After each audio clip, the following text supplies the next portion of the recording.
Good evening, everyone, and welcome to the Timberline Athletic Hall of Fame induction ceremony.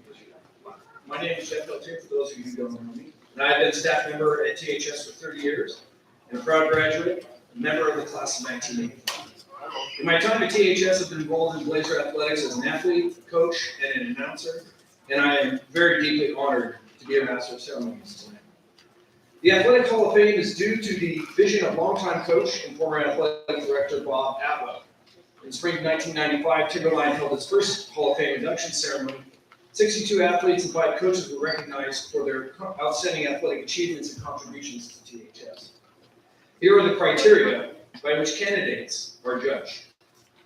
For athletes, 1, an athlete must have achieved significant success in at least one sport while a student at Timberline High School. Significant success would include such accolades as attaining all-league district or state status, becoming a school and/or state record holder, team accomplishments, i.e. league champions, high placing at the district or state levels. Secondly, individuals must have attended Timberline High School for a minimum of 2 years, be in good academic standing, and have demonstrated high-quality citizenship. Thirdly, success beyond high school at the collegiate/professional levels or at a significant level within a prominently recognized community athletic event. For coaches, years of service, a coach must have dedicated a considerable number of years of coaching and leadership to the Timberline athletic programs. Secondly, success as coach shall be determined by the achievement of their specific program, such as individuals and/or team league championships, and/or placing at the WIAA state championships. Community members and administrators are judged on years of service. Candidates must have dedicated and devoted a substantial number of years of service to Timberline athletic programs.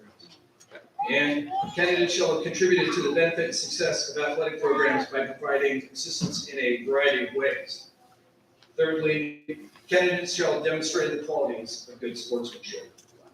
We're gathered here tonight to induct our 4th Hall of Fame class consisting of 15 athletes, 3 coaches, and 2 administrators, bringing the total number of honorees in the Hall of Fame to 116.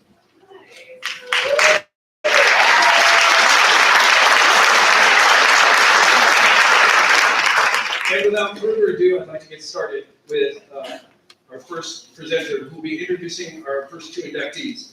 He is former Timberline head football coach and fellow Hair Club for Men poster child, Nick.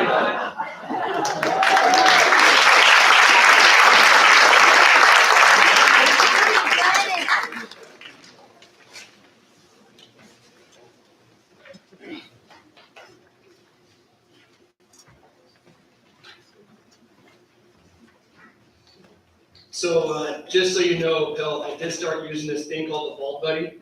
It shapes to your head. It's dope. It's the best thing I've ever used.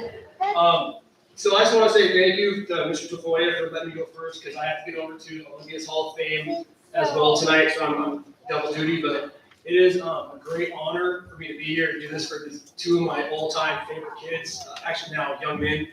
And I'm actually having to accept the award for Ronnie Hamlin as well, because he's stuck in Canada at work. But 2 minutes would never be enough time to talk about Ronnie Hamlin. When I got the job in 2007, I saw this kid, and I was like, this kid might end up changing the culture at this school. And it kind of ended up happening. Ronnie Hamlin, he was probably by far one of the best football players I've ever coached. And when he graduated, he kind of became the little brother I never had. His mom and dad became secondary grandparents to my two kids. His sisters like aunts. He's taught my son how to fish. He used to play dogs with my daughter. So he's all around a good dude. And the thing about Ronnie was he didn't care about 5-star rankings and all that crap. It doesn't matter when it comes to high school football. He cared about dominating the man across from him. And he also cared about supporting the guy next to him as well. And that's what life is really about. That's how Ronnie lived it. And he attacked it every day. He sacrificed the needs of others like he did. It doesn't matter how many stars a website gives you because they can't rank the hardest player. And I only had to yell at Ronnie one time. The guys who played for me here know I yelled a lot. And I never, at one time, started the season, his senior year, we had a goal line drill, and he half-butted a tackle like we usually cuss in front of kids. He just told him to whipped him. And pulled him out, chewed him a little bit, let his backup take his reps, and I made Ronnie lean against the goalpost. And he was just heated. And I pulled him aside, I said, look, man, you got to have the most dominant mindset in mundane moments. And from then on, he never missed a tackle. He dominated every blade of grass. He ended up that season, you cannot match his numbers as a single high school player. I don't think any player will ever match those numbers that coming out of the school. He had over 100 tackles, he had 15 for loss, 4 sacks, over 1,000 yards receiving, 20 total TDs, 10 picks, 400 rushing yards, all as a free safety. And that has no doubt to be able to match. He went to Eastern Washington. He was recruited by a lot of schools. I think he got overlooked a little bit. But then when I asked him, why did you ask me? I asked him, you could ask anybody. And he said I was the reason he didn't go to the military, like his dad, which is a very great job to have. But Ronnie, that wasn't me, man. Ronnie is the reason he went to Eastern. Ronnie is the reason he was an all-time, every year he's an academic All-American. He's the reason he graduated with 3 degrees. And he's the reason that he was an all-time tackler at Big Sky. He's also the reason he's got a great job. He's got a great life. He's got a great family. He's got 3 good daughters. And, you know, all I ever did was remind Ronnie that you got to be in the constant pursuit of the competitive edge. And he never stopped living his life that way. And I'm so proud of Ronnie. Love him. He's like my little brother. And I'm sad he can't be here to get it. But I think if there are, yeah, thank you. I'll get out of the way.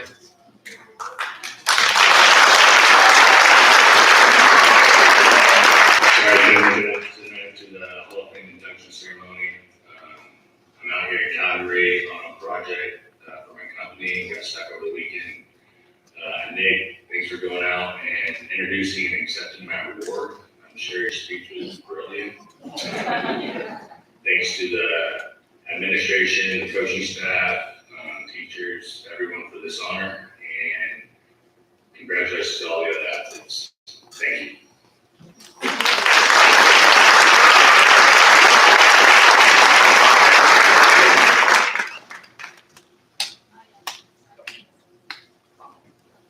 Am I still again? Yeah.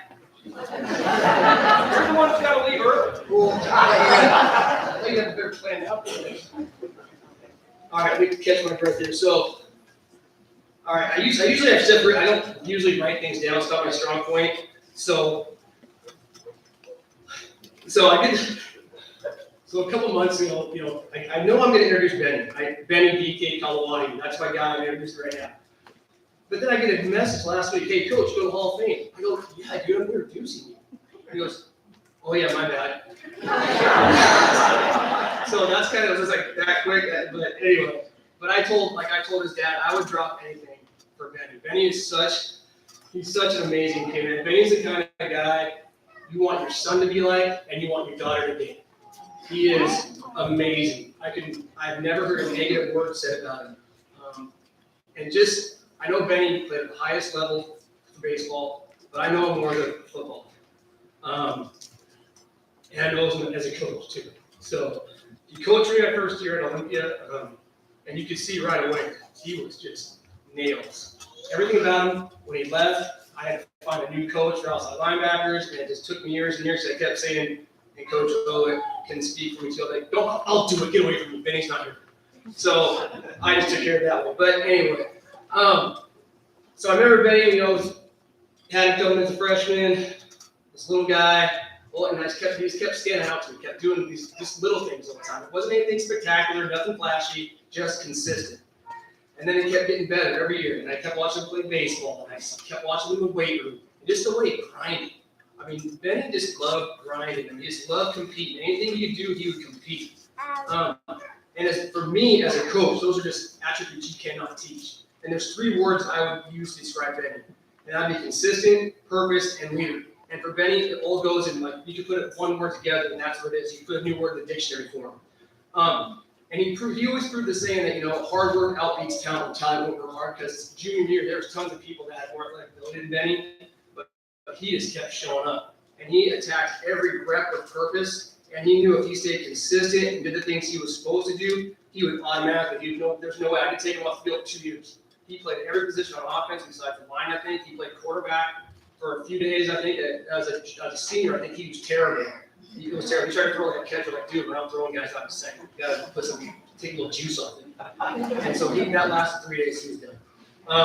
But he was so consistent and everything else. And I would take his heart over anybody else 5 days a week and twice on Sundays. And his consistency allowed for his teammates to always do their jobs. And knew Benny would be in the right place to do his job all the time. He would never make, like I said, he didn't make those big flashy plays, but he made consistent plays, the right plays, and everyone else around him could make their plays. And that's what allowed me as a defense coordinator to be able to do so many things. I had a guy like Benny that I knew he would be where he was supposed to be, and he'd finish where he was supposed to finish. And his leadership made everyone around him better. Bar none, one of the best leaders I've ever had. Because he constantly showed time and time again. I always had a saying that a true leader leads from behind is all the time in need. Everyone's like, well, leaders should always be out front. No, we have a saying, push, don't pass. You push your teammates. You don't pass your teammates. If you pass your teammates, that means you're following them. And Benny never did that. He always pushed his teammates in the right way. And he always pushed them where they're supposed to be, when they're supposed to be at the right time. And he made everyone around him better. He made his teammates better, our managers, Calvin and Nate Dogg, better, our trainers, our coaches, and me. And as the coach, I'm always looking for an edge. And when you have a kid like Benny on your team, it just drives you even more, because you have someone who wants it just as bad as you do. And Benny wanted it. He didn't just want to win. He wanted success. And winning is a lot of things. And to Benny, winning was a byproduct when he poured into his team, either baseball or football. That was his byproduct, was what he saw his teammates get, not him. He didn't care what he got. It was what his teammates got. And I'm so grateful for his mom and his dad to give it to me for those 4 years, because I learned from their son probably than more he learned from me, because he just made me a better coach and a better person. So, Benny, hello.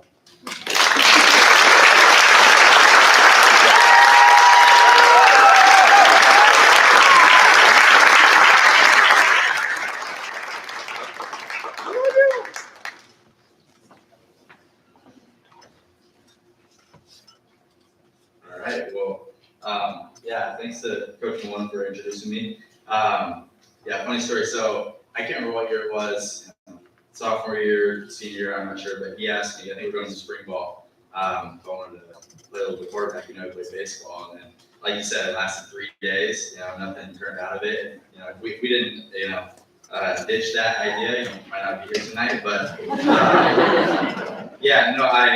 number one, thank you to my coaches that were here throughout my career. Coach Mullen, head football coach, and then Coach Weldon while I was playing baseball. But also like to the teachers and staff that were probably patient with me as a student, and support staff like Mr. Geiger, Mr. Lennox, everybody that makes things like happen for us behind the scenes. And then also, most importantly, like my family. I think that all the qualities that Coach Mullen just described are a result of my support group. So thanks to you guys. I had brothers and sisters who came through this school. My brother played football, baseball, track. My sister was a cheerleader. My other sister played softball. Like I grew up, watching Blazer athletics. So thanks to this school for just being a place where people can come and grow, and as young adults, and then as athletes and students. But now I have nieces and nephews coming through as well. So one more thing I'm thankful for this school is to have a community to come back to, like Coach Mullen talked about. Being able to come back and help him coach, even though it's a different school. I just know that when I do come back here, the people that were here for me then, or back then, they're going to be here for me now. So thanks everybody. It was a part of my career and helping me get to my highest level. Go Blazers.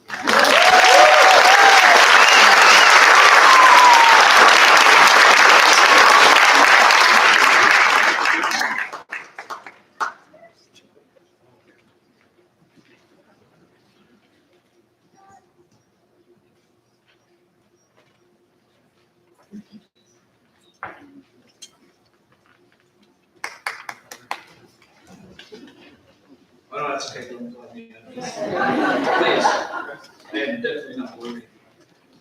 Our next presenter should need no introduction, but I'll do it anyways.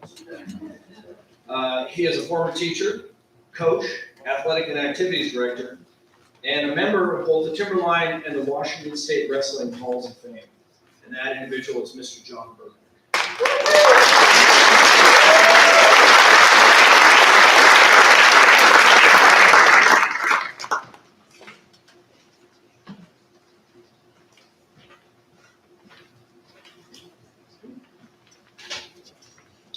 Well, it's nice seeing a lot of faces that I'm familiar with. I've been out on the stage for quite some time. We're here, as you obviously know, to honor some outstanding coaches and 20 outstanding athletes. And I'm here to honor a special person in my life, and that's a longtime wrestling coach here at Timberline High School, and that's my son, Jeff Brubeck. Yes, I am the father. I'm allowed to say pretty much anything I want to say. I followed Jeff's wrestling career. We started very young as a kid wrestler, moving on to AA wrestling, to Federation wrestling, to freestyle wrestling, to junior high wrestling, and he finally got into high school, and I became his coach.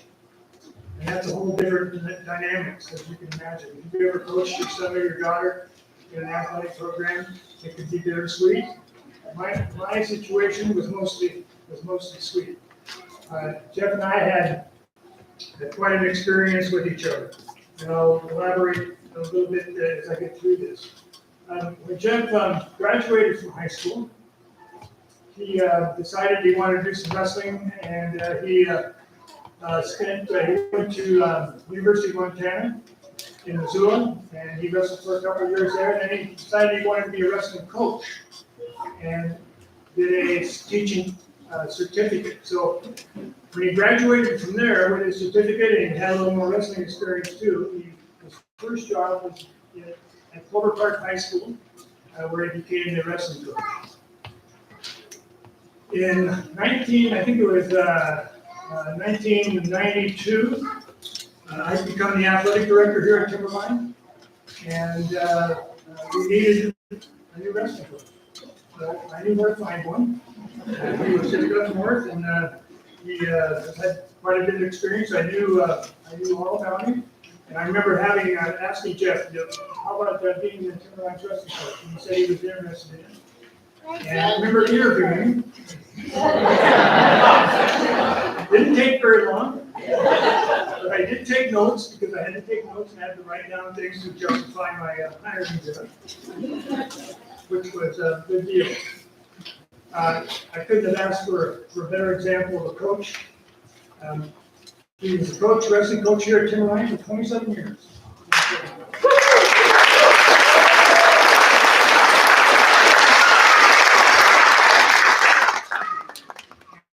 For the first 9 or 10, I was even his assistant coach, which is another different dynamic. When I had him on the wrestling team, he was the wrestler, and I was the father, but I was coach for a bit during the turnouts and that kind of thing. But then when he became the head coach at Timberline, then I was the assistant. I tried to stay out of his way as much as I could, but I love to watch Jeff coach. He grew as a coach in so many ways. He's an extremely well organized person. Those of you that know Jeff know that he's well organized. He's a first class guy. He's somebody that that you would want your son or your daughter to be coached by. He coached, I would say at least. Hundreds of wrestlers throughout the years, 27 years. And he did a wonderful job. He had state places, state champions, champions at every level, I'll say that. He had champions at the state level, at the regional level, at the district level. So his job as a coach from that respect, was a good deal. But what was even more important, he was a guy that you could talk to. He never cut anybody off his wrestling team. He never said, no, you can't turn out. Wrestlers would come out for wrestling. If they felt the wrestling wasn't for them, they would usually cut themselves. But he was real special in that respect. When he was a student at Timberline, I asked my wife, I said, who, at one time, I was his wrestling coach at Timberline, but also his mother worked here too. And so he couldn't get away from us. We knew what was going on at Timberline even before he did. And so when something might happen, it didn't happen very often, the teachers would come to me or my wife and say, hey, Jeff didn't get this assignment in on time, or yada, yada, yada. Now, that puts a lot of pressure on him, but that didn't happen very often. I asked my wife, Maureen, I said, when you were working at Timberline, what do you remember about Jeff? And she said immediately, she said, well, he had a lot of girlfriends.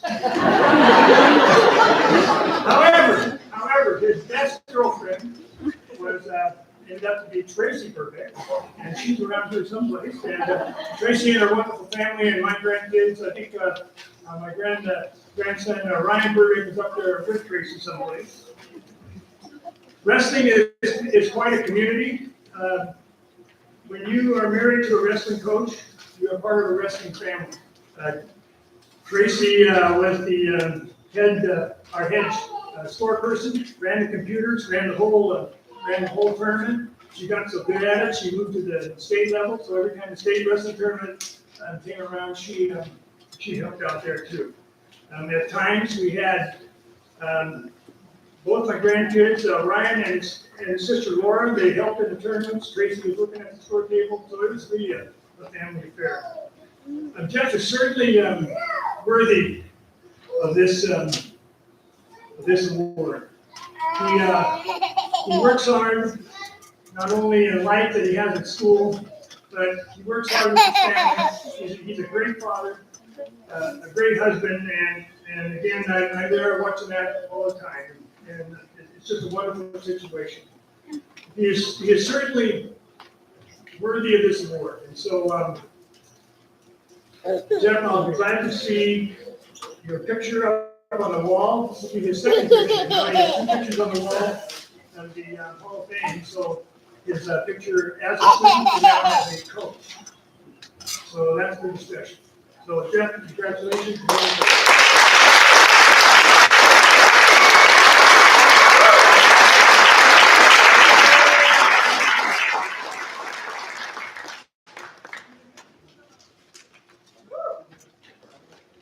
Jeff says he loves speaking in front of the public. Oh, yeah.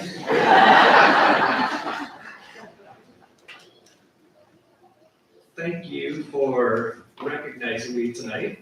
Dad, that was an awesome speech. I am honored to be inducted into the Timberline Hall of Fame as a coach. Back in the 90s, during the origination of this Hall of Fame, I was inducted as an athlete. I want to thank my wife Tracy and my family for all of their support over the years. It's also nice seeing all of my former athletic directors and administrators in the audience. I have had the pleasure of coaching wrestling at Timberline for 27 years. Thank you, Dad, for hiring me back in 1992, and I suppose I should also thank Bernie Josephsberg for hiring me as a teacher. For those of you that know who that is. He was the athletic director at the time, my dad, and it has been an awesome experience coaching hundreds of athletes and coaching with numerous assistant coaches over the years, including my dad. I think that 27 years of being head coach is a school record, I think. But we'd have to look that up. I kind of think tonight's recognition, I think of it as somewhat of a longevity award. It did take me 10 years longer than my dad to achieve only some of his accomplishments that I won't get into right now, but he had a very successful career too. My dad was the Timberline head coach from 1970 when the school opened up until 1986 or 87 when he stepped down from coaching and became the athletic director.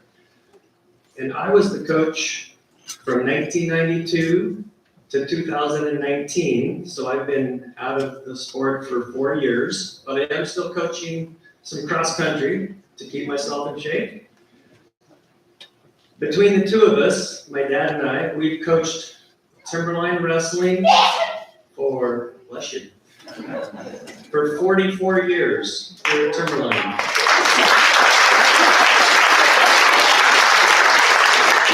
It's been a good run. This is my 31st year of teaching at Timberline and my 35th overall. Tracy and I both plan to retire at the end of next year, and I am proud to be a part of Timberline's history. Thank you for this honor. I have always been a person of few words, so I will now yield back my time.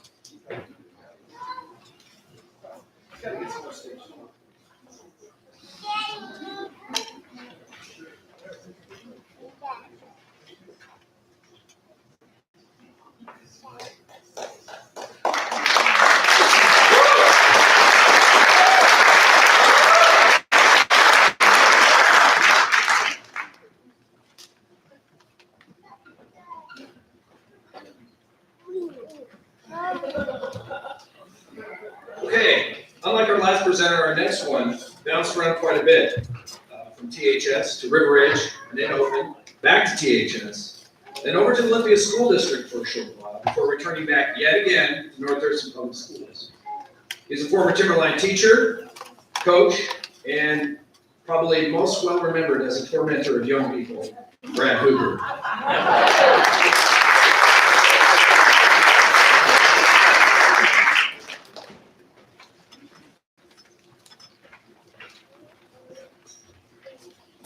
All right, thanks for letting me get here, and I appreciate it very much. It's a big honor because it's a person I care for very much. So I'm here to introduce Caitlin Bloom to the Hall of Fame. And I have a little bit of a weirder situation at the Hall of Fame pieces because I was a high school teacher and here in the business department here at Timberline, but then I was her college coach at St. Martin's University. So I've had a different roundabout way with her, so it's kind of a cool thing. When I was a teacher here, she was in my multiple classes here at Timberline. One most notably was web design, and she was doing web design for the Timberline cross country team and track team.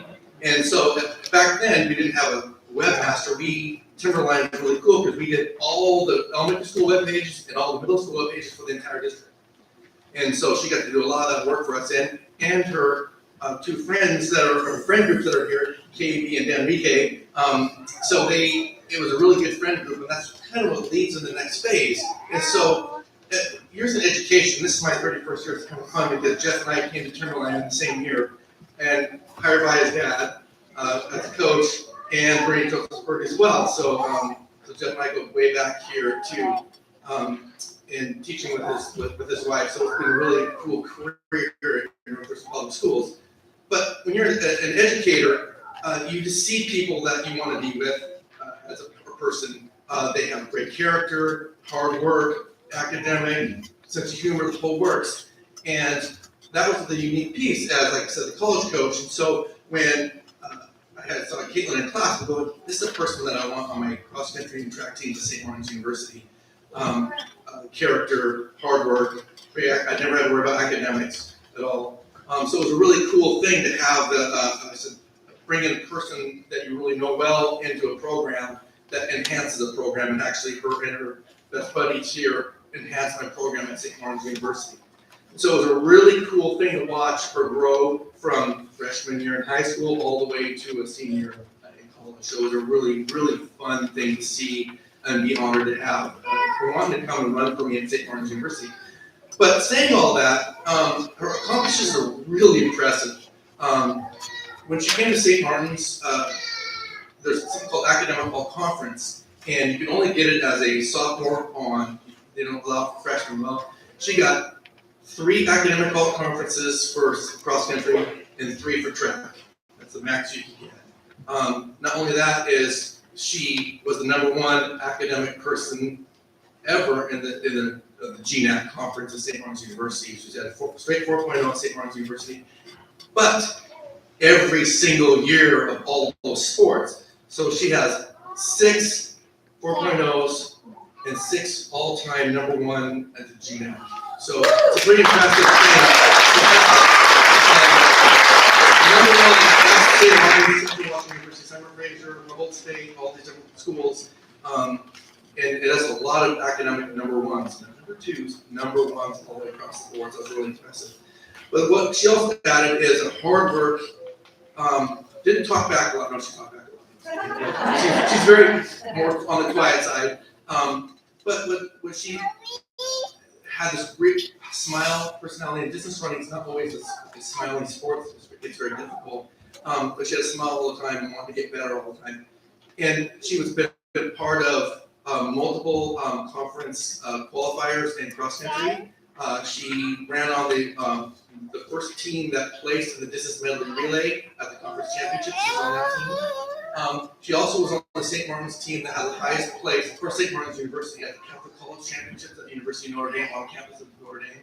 So a really unique career as an athlete, but a great person to go along with that piece. So it was a really fun career to watch as a coach and a teacher, because I got to teach her even when I was a coach at St. Martin's. I was still teaching people at Timberline. So I just want to introduce Caitlin Bloom, who has a fantastic career at Timberline and at St. Martin's and as a person. So Caitlin Bloom.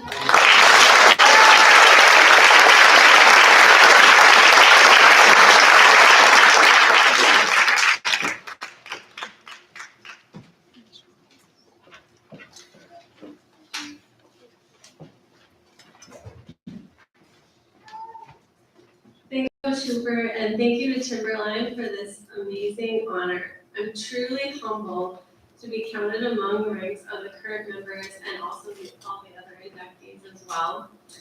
I started off my athletic career, as many kids do, in elementary school, where you run up and down the field, chase a soccer ball, but you're mostly just there for the after-game snacks and orange slices. The only difference is I actually ran away from the ball. I was scared to be a part of the action. I never imagined that I would end up being a collegiate athlete and a Hall of Fame inductee. It's probably a good thing though that I ended up training in soccer for cross country.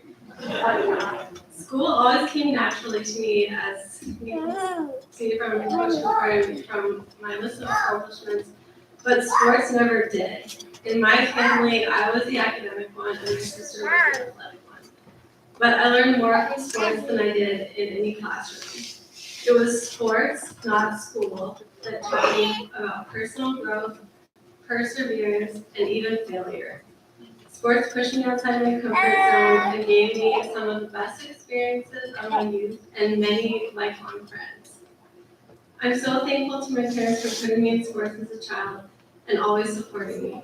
I'm also thankful for the many amazing coaches that I've had who have mentored me and given me opportunities. Many of those coaches are also Hall of Fame members as themselves as both coaches and athletes. The first of these coaches was Bob Atwell, who I'm sure has been a mentor for countless athletes. He helped me to see my potential as a runner, and he encouraged me to join cross country. He also taught me my signature post move in basketball, which I still use to this day, and I call it my Atwell move. Coach Dina Niles helped me greatly improve in basketball and taught me about teamwork. I have many fond memories from the court side or halftime huddles, And I'll never forget Saturday morning practices, running sprints in the gym. Coach Linda Hike will always hold a special place in my heart, and I was lucky enough to have her for both track and cross country. She was each of her athletes' biggest fans. She ran with us, laughed with us, and cried with us. Finally, Coach Brad Cooper, who was my teacher at Timberline, gave me my opportunity to run in college at St. Martin's University. This was one of the greatest experiences of my life. Coach Cooper pushed us, he encouraged us, and he provided many laughs and also many nicknames as well. All of these coaches and these experiences have given me so much and led to a lifelong love of sports and fitness, and I thank you all so much. Go Blazers!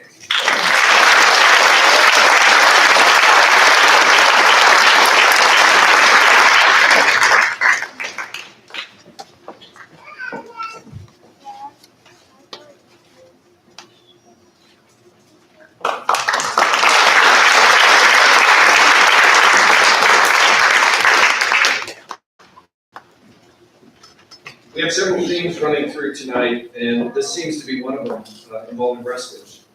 And our next inductor happens to be the cousin of one set of wrestlers, our next inductee, who unfortunately happened to go to that other high school. Please welcome Larry Zink. I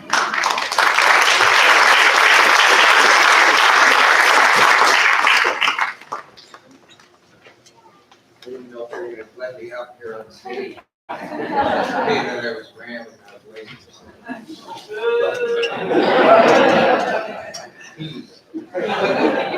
No, it was, Bob asked me here sometime back if I would, he said he would be honored to have me speak and introduce him.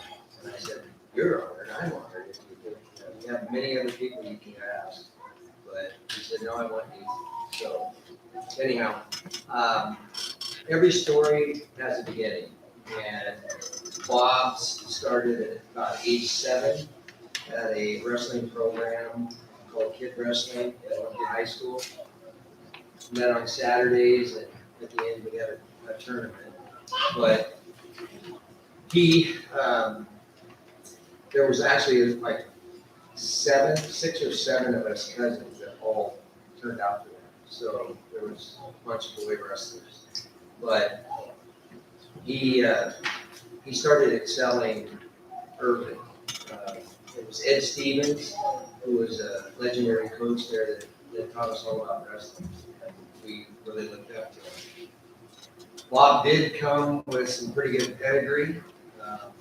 His father actually wrestled in the Pan American World Wrestling Championship. He actually won that. And then he went to the Olympics in the 1960 in Rome. And he actually won every match that he wrestled that came in for. And he asked, how does that happen? He actually, in the semifinals, had a injury that kept him from moving on. So he was in 4th place there. But, that's quite an honor to be the son of that man. So, and then Bob moved on and ended up here at Timberline and fell under the leadership of another legendary man, and that's John Burbeck, who we heard from earlier. And there he honed his skill set, and I think of all people, Bob probably had one of the most laser focuses that you can have. He was always very focused. Never talked to him before wrestling. He's laser focused. But he ended up in his career here at Timberline with an 85-5 record. A number of those wrestling matches on the loss side were in his sophomore year. I think a couple in his junior year, but that's a pretty good record. I'd be happy with that. But in his Junior year, he ended up in the state finals, and he ended up losing that 5-3, but kind of a disclaimer, the month before state, he ended up with a cracked sternum, which is a very, very painful injury. So he pretty much sat out, as I recall, for a lot of that month leading up to state. Or else I think he probably would have won it his junior year as well. So Bob went into state in his senior year, and he was followed there with 3 of his brothers that were also qualified for state. So there's four brothers at the state, and that covered 4 of the 13 weight classes at the time. So that's a pretty good percentage, high percentage. He entered the state championship in the 148-pound weight class, and went in 30-0 record going into the finals. His opponent was Scott Bliss from Othello. He was a state champion the previous year, returning state champ. And actually Othello had won the team state championship that former year too. So the match started, and Bliss took Bob down and let him up. Took him down, let him up. Took him down, let him up, and we're going. We'd never seen anybody kick Bob. Ever. And ends up in the third and final round, and Bob's down. He kept his focus, and he kept pecking away, which is what I admire about him. He never gave up. And in the final minute, being down 8-7, he instituted his, it's kind of a combination, but it's his signature single leg takedown with an ankle kick, and put Bliss down and rode him out the rest of the match, and ended up winning 9-8. It was quite a match, quite an ending to wrap up his 31st victory for this state championship. It actually, Bob's victory at the 148 secured the state championship team, state championship for Timberline's first ever state championship as a team. So, and actually earlier that evening in the 129-pound class, Brad Ben had won, so that helped him along there as well. But he, that victory secured, and it actually kept Othello out of being a returning state champion, state champion as a team. So both Bob and Scott Bliss were recruited by the University of Oregon to wrestle on their team. They both went there, and there was, should we say, heated thoughts between the two of them. But anyhow, that's going to be another story for another time. But it was my pleasure to introduce Bob, my cousin. I'm proud of him and his accomplishment.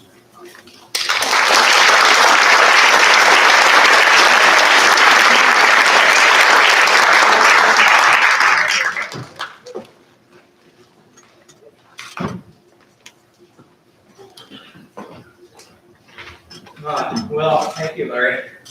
Wow. And I also wanted to thank the Timberline Committee for this honor. I am humbled. It's awesome to get. I'm very excited. Driving over here, I was trying to figure the math, how long have I been here since I've been in school here? And it's 48 years since I've been here to high school. So, and I go, gosh, it just doesn't seem that long. And so I came up here and I'm driving up, and and then they said, you go to the Commons building, and I go, what? And I look at the school and I'm like, oh my God. And so I had to ask someone, I'm not sure who he is, but he said, which way is the Commons going? And then I realized it had to 48 years. Anyway, there's a few people I just want to thank. Larry has actually touched on a few of them. Ed Stevens was a coach. Obviously, my dad was an Olympic wrestler, world champion. He always wanted me to wrestle, and he knew personally Ed Stevens, so we went to that program. Fabulous program that was developed for kids in that age. And I wrestled second, third, fourth, fifth grade there. So it was a wonderful program. Look forward to it every year. It was at Olympian High School. And that was a big kind of a beginning to my career. And then I also had the privilege to be coached by John Burbeck here at Timberline. There, in fact, let me put my glasses there so I can read a little bit here. I continued to learn wrestling technique combined with challenging conditioning program, which I feel enabled our team to win the state championship that year. Because as a coach, you really have a sense. There's a lot of coaches that just work your tail off, and then you're tired for the, when it comes down for the meets. And it's a special gift to be able to sit there and know when to rest us, when to run us hard. And I did lose that my junior year by 2 points, and I was pretty much out of shape. So I made sure that didn't happen this time. And I pushed myself, ran those stairs in that gym up and down. And even after I went to college, we ran Austin Stadium, football stadium at the University of Oregon. We still ran stairs. So stairs were something I've always done. But it also, because of John Burbeck, which I thank very much, John, it was great seeing you, Jeff. I was able to come back from behind to someone who was a very, very tough wrestler and win that match. And the one thing I'll give credit to Olympia newspaper, if you saw it in the when we were getting our pictures, that shot, I'll always remember that shot. That captured the moment of when I won the state championship, and they caught it just perfectly, that picture. So if you didn't get a chance to see it, Olympia, newspaper did an awesome job there. So that was one person. John, thank you very much. I just think you honed me to be able to win that tournament and have the endurance to beat him. The other thing I want to make mention of is Scott himself, who has passed away since then, about 10 years ago. Him and I were recruited at the University of Oregon. The one thing I will say, we pushed each other so hard that when we were there, and I just want to thank him because he truly, truly made me a better wrestler, because we just, like Larry said, I remember him crunching his medal on the stand and being in second place. That hurt him, but we ended up running together. We worked out together in the mornings. There's a trail at University of Oregon called Steve Frequon Trail. We ran it almost every single day, sometimes even twice. And so thank you, Scott, for that. And then lastly, of course, family. Thank you for Timberline High School. I left tonight, Larry and I. My mom's 90th birthday today. I was in town for that. She had over 11 different states of people flying in from all over the country, over 100 people. So I asked her, do you want to go? And she goes, I can't leave the party. So she says, she goes, but you have fun. So anyway, thank you very much. I am humbled, I am honored, and wow, what a difference the school looks like.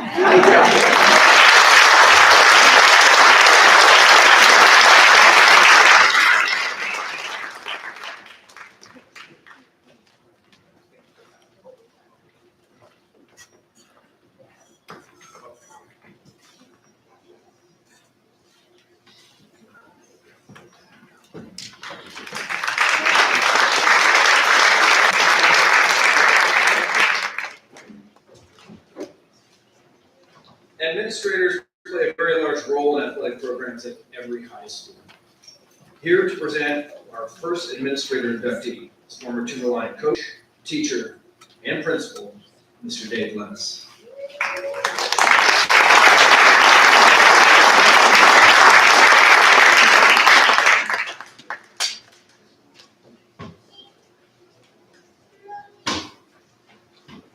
I'm coming to that. I know you are.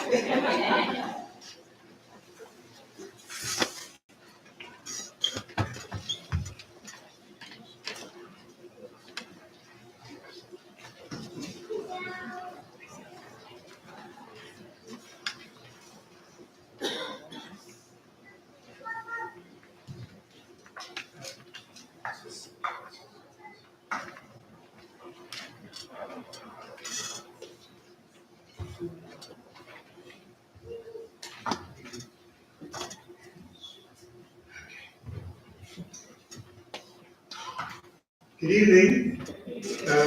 I am honored and pleased to have the opportunity to speak for Pat Geiger. Pat is the epitome of being a Blazer. I've worked with Pat for, this is one of those I know it's John Burback and a couple of, the exact time frame, I'm usually pretty close. It's probably been about 18 years. And Pat was the activities director when I was here, when I came on as principal. No, we hired him. That's right.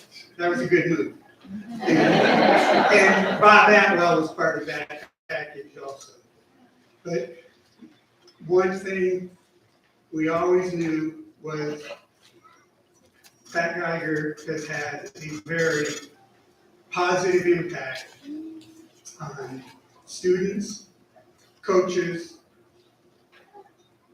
athletic directors, and administrators. He is really the epitome of what you would want from an activities coordinator, director, and an athletic director, because we hired him as athletic director in 2009. I'll come back to that in a minute. One of the little stories I want to tell about Pat is, and if you haven't yet, I hope you will read what an anonymous Bob Atwell wrote in the program. He stole much of my thunder, but Bob is a wonderful writer, and he probably wrote it better than I will say. But one of the things Pat was great at, one of the many things, was he would see a problem and he would come up with a solution. And early in the 2000s, shortly before that, we used to have, and some of you will remember this, the honors assembly in the spring. It was probably the least attended assembly all year. And I don't mean a little least, I mean the least. And Pat and Marilee Carey, who was the assistant principal at that time, put their heads together, I'm sure talked with some others, talked with me, and they came up with an honors breakfast. And I will tell you, the first time we had it, it brought tears to my eyes. That gym, well actually then it was in the old gym. And Pat was running around, Marilee was running around, the leadership kids were running around, but it was just a great way to honor our scholars. And I think it has continued up until the pandemic, and I am hoping it will continue after that. But it went on for probably 18 years or so. And I know it was always an event we look forward to. You know, I wish I could have notes and read them, but that's just it.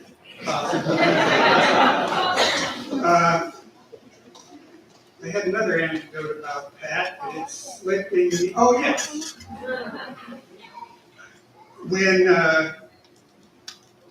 Paul Dean was made assistant principal in 2009. We needed an athletic director. And I know Rich Yelenish and I, and probably Denise, Denise didn't look too hard. We sort of looked around for an athletic director.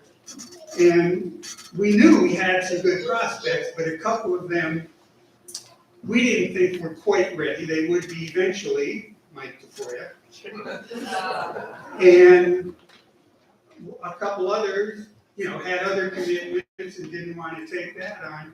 So we're sitting around thinking, what are we going to do? And one day, Pat comes bopping into the office and basically says, what about me?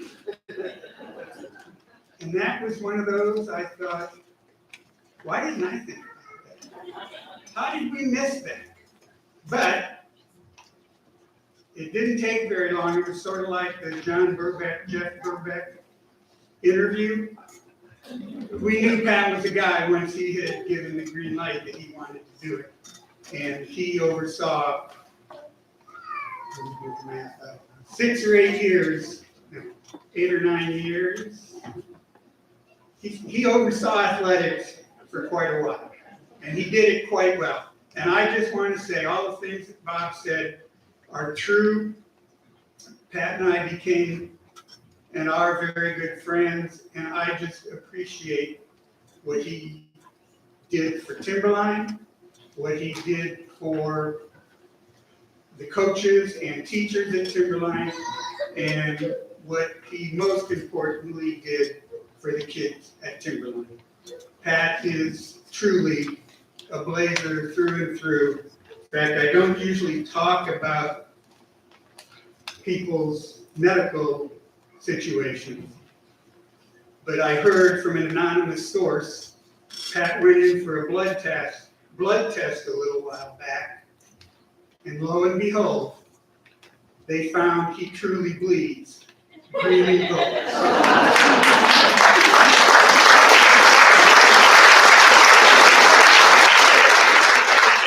So, without further introduction, let me bring up my friend and a Blazer's Blazer, Pat Geiger.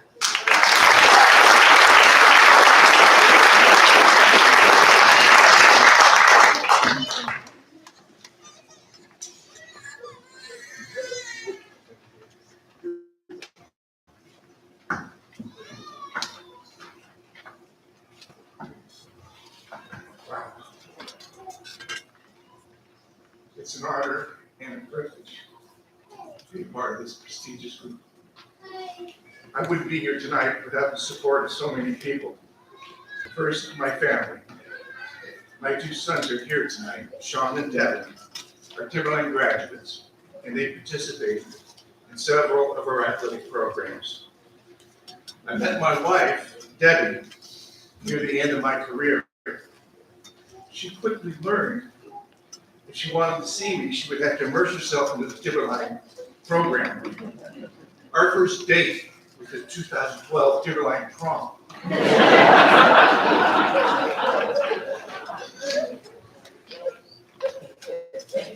True. I got a picture at home to prove it. Thanks to Dave Lennis for hiring me as the activities coordinator and athletic director, when others may have questioned his wisdom in doing so. I work every day to fulfill his faith in me. I have worked with many great coaches and administrators over the years that have inspired me. An anonymous Bob Atwell has been my dear friend and mentor for over 40 years. Thank you, Bob. I had planned to mention all the number of other coaches, administrators, athletes, and parents who influenced me. But as I discovered that list would be way too long. Many of you here, and I can't thank you enough. I was often asked as an AD what I wanted for athletes. And I said, my greatest goal is for them to walk off the mat the field, the court, the athletic arena, with their heads held high and taking pride in their performance. You know, I was fortunate enough to have lived my passion. I served as a coach or supported our coaches in each of my 40 years. I had the opportunity to work with some remarkable people and athletes. Like all of us, I built lifelong relationships as a result. I have worn many hats over the years as a father, husband, teacher, athletic director, and administrator. Coach is one hat that I still wear with great pride. It is with a deep pleasure and satisfaction when I'm called coach. Thank you, Phil. Thank you, Alan, for calling me coach tonight.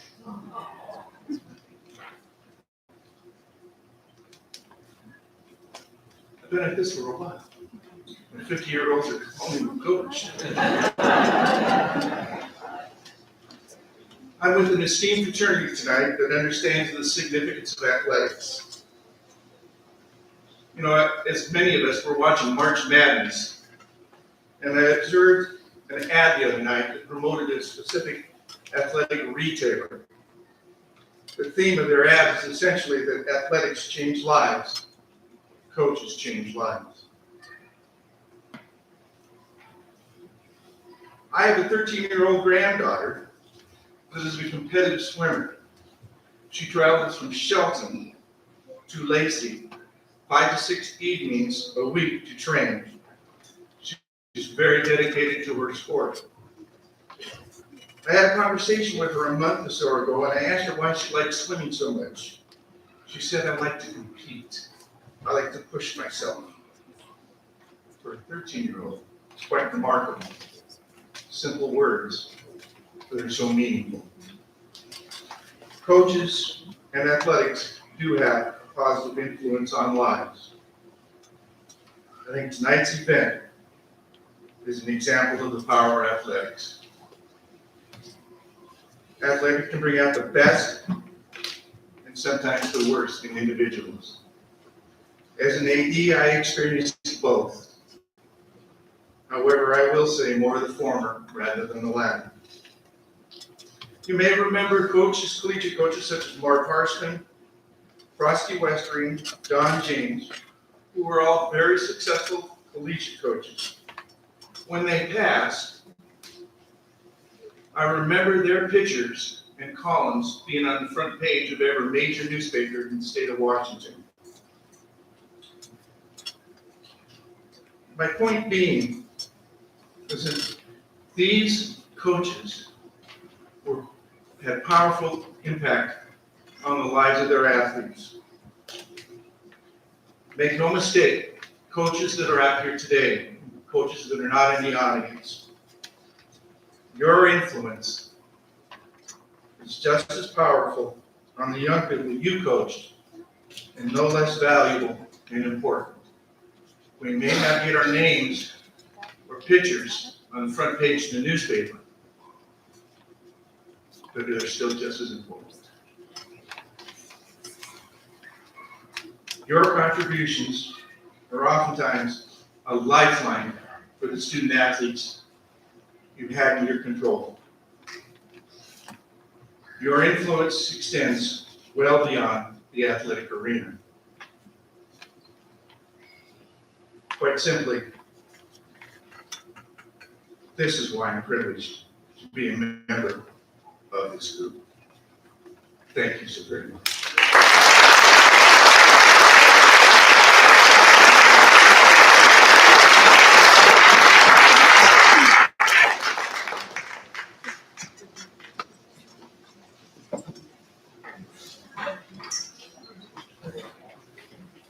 One of my former athletes.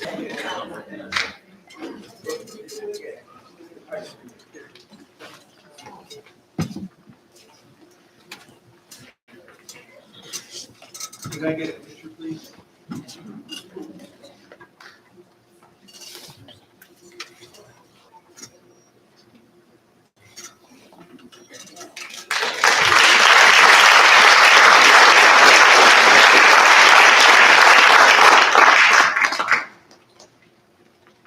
Second of the two administrators we are in training tonight, Jeff presented the first one.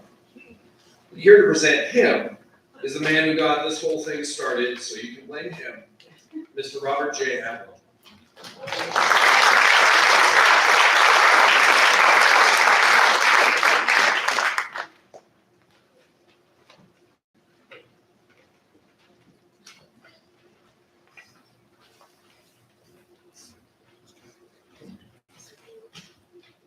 I'm very, very honored to be here today to speak about data awareness.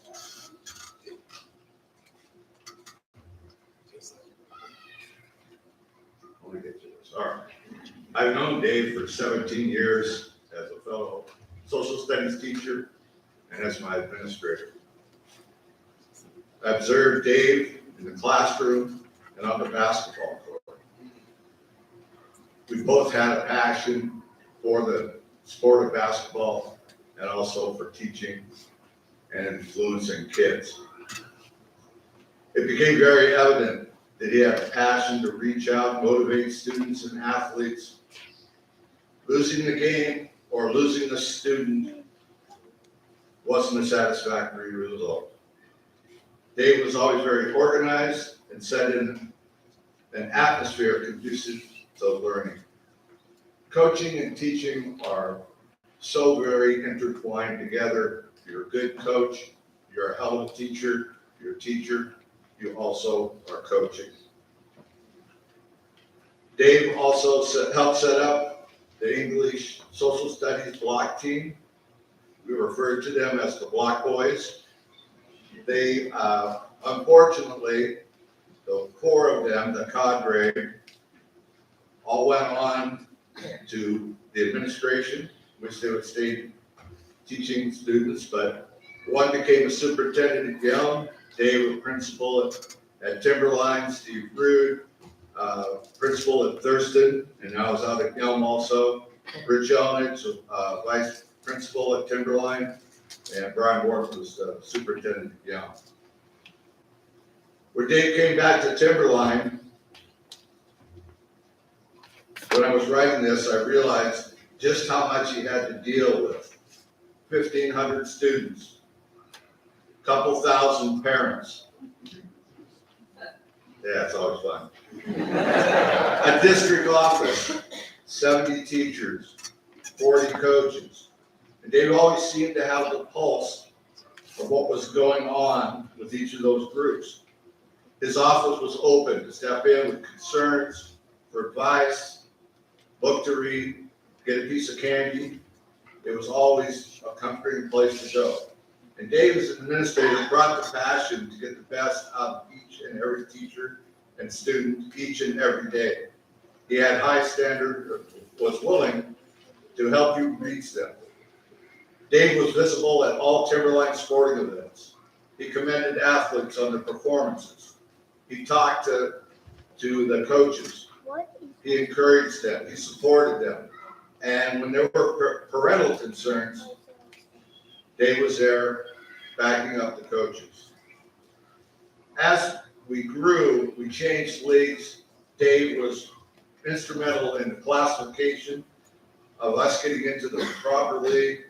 And also, I think he was very respected by the other principals because of his knowledge of athletics in general. In closing, David's always had a student who was having a tough time academically or emotionally with high school. And he became that person's support system. You would see Dave working with that student, and the best thing that he did, he expected great things from them. And they, in turn, expected great things from themselves. Dave has touched so many lives of not only students, but also teachers and coaches. And it's my honor to talk about Dave and to welcome him into the Timberline Athletic Hall of Fame.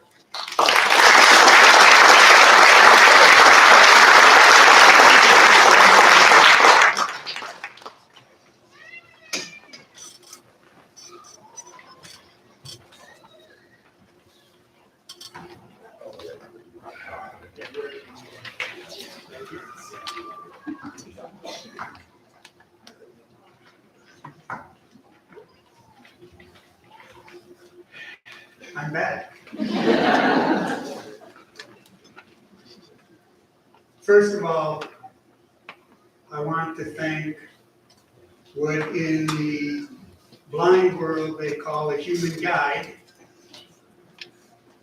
that she has been the joy of my life, the light of my life, for 56 years, give or take a couple of years.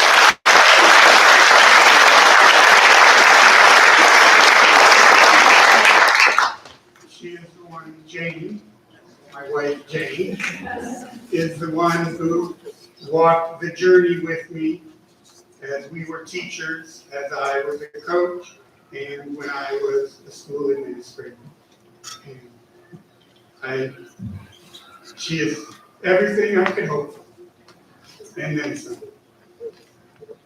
I want to thank Bob for, well, I guess I've got a new nickname for him, Anonymous Bob, for his introduction. I also want to thank the coaches, athletic directors, and administrators who I've had the opportunity to work with. You know, I was a little confused when Mike Tafoya sent me an email and said, you're going to be an inductee into the Athletic Hall of Fame. Well, I knew for sure it wasn't because of my coaching. Because I don't think too many JV coaches of 9 or 10 years are going to make it into the Timberline Hall of Fame. So then I started thinking, and I was still a little confused. I mean, I was, as I think has been mentioned, certainly a great supporter of athletics for all the reasons that have been mentioned tonight. But even then I wondered. But then I think, I don't know, Bob opened this can of worms, or Mike did. But when they opened up to being an administrator in general, then I thought, okay, that might work. And I hope people accept it. But I want to thank, let's see, I was here a little bit with John Burbeck. I think I was the assistant principal. Bob Atwell, Paul Dean,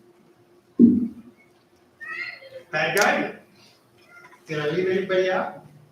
No, that's good. That's good. I also want to thank the assistant principals who were a driving force behind athletics. And that would be, I'll go in reverse order now. Paul Dean, Rich Yelenich, and Steve Rude, who is here tonight. And I'm happy he's here. So what I tried to do as a principal, what I felt was my responsibility was to put administrators, teachers, coaches in the best position to find the best people available and then to support the heck out of them. And if you hired the right people and if you supported them, they could take it from there. And I will tell you, as evidenced by what we're doing here tonight, I guess that formula worked, because everything we tried to do, and when I say we, I do mean we, administrators, teachers, coaches, we tried to do everything we could to put kids in a position where they could be successful and find out who they are and grow into self-respecting, productive human beings. So I think we did that. I'm glad I played a role, and I am just proud that I am here tonight, and I am proud that I had the privilege to be an administrator at Timberline for 18 years. So many good people, so many good kids, and I think we did a pretty good job. So.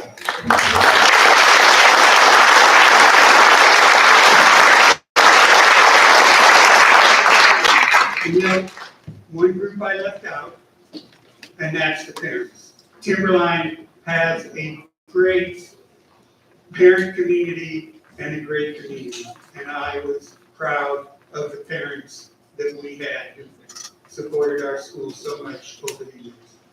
I'm really done. Thank you.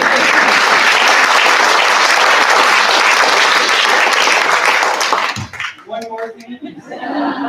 The reason they're keeping such a close eye on me is in 2009, I walked off the stage over at the Performing Arts Center, and that's when I still had some vision.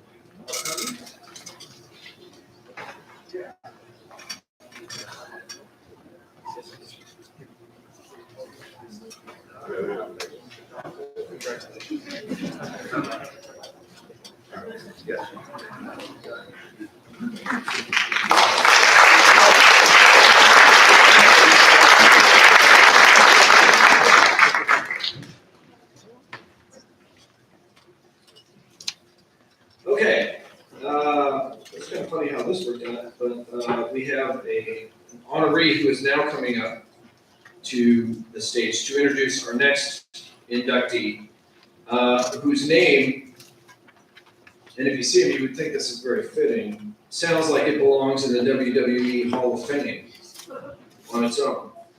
And that person coming back up to introduce our next inductee is Jeff Berman.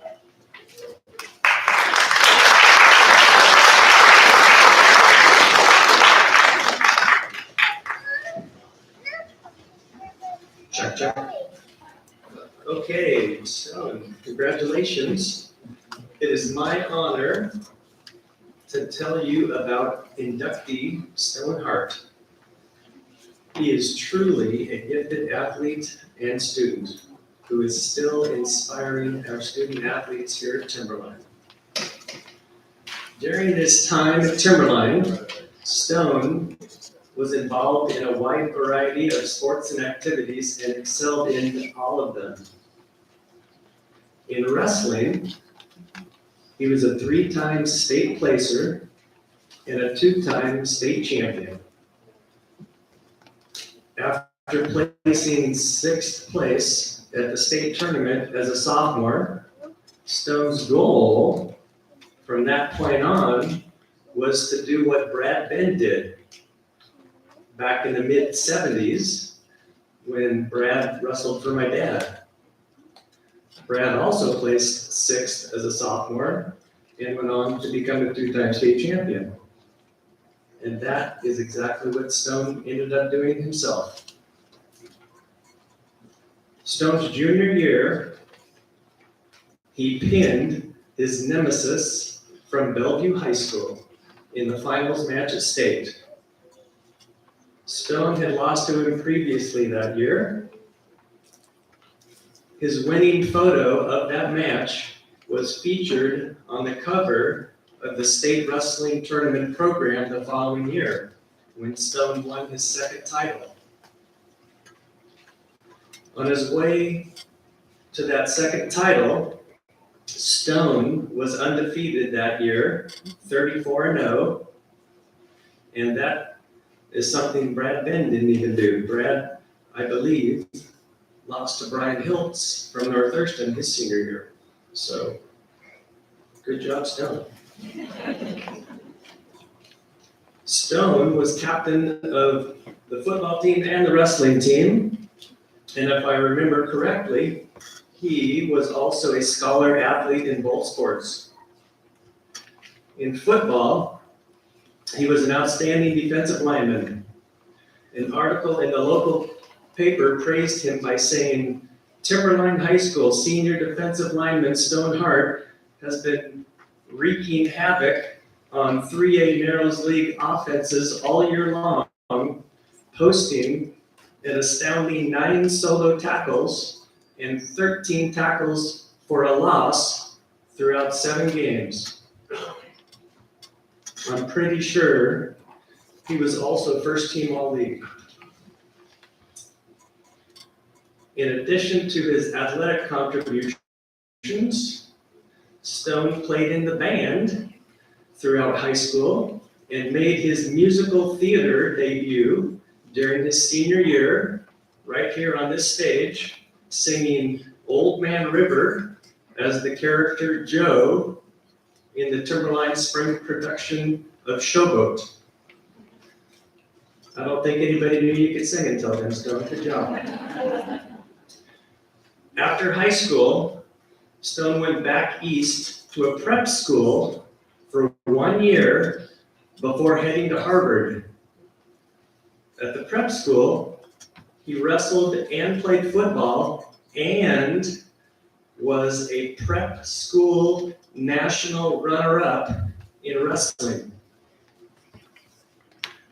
He played football at Harvard, but it's too bad that he didn't wrestle as well. Maybe you were too busy studying. Coach Saunders and I both agree that you would have been an awesome college wrestler. Stone went on to graduate from Harvard University, and somebody correct me if I'm wrong, but I think you might be the only Timberline graduate to go to Harvard? No. Is that anybody? Yeah. Yes. Pam. What? Hansel. Hansel. Okay, 2 people, yep. Yay!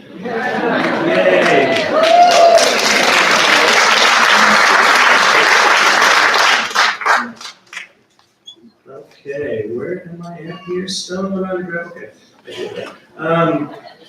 And after Harvard, he is now currently going to school in Chicago, at the Chicago Law School, currently. I would like to thank our coaching staff contributed to his successes. Coach Saunders couldn't be here tonight due to a family situation, but he does send his congratulations. But he did wanted me to remind you, Stone, that you never did score a takedown on him in practice. In our wrestling room, we have a Hall of Fame state placer board where our wrestlers can see Stone's name along with all of the other outstanding wrestlers who have made it onto the podium at the state tournament over the years. Your name is on the board 3 times, twice in gold. Your achievements inspire today's athletes to get their name on the board with yours. Thank you for your contributions to our program, and congratulations on this recognition. It is well earned.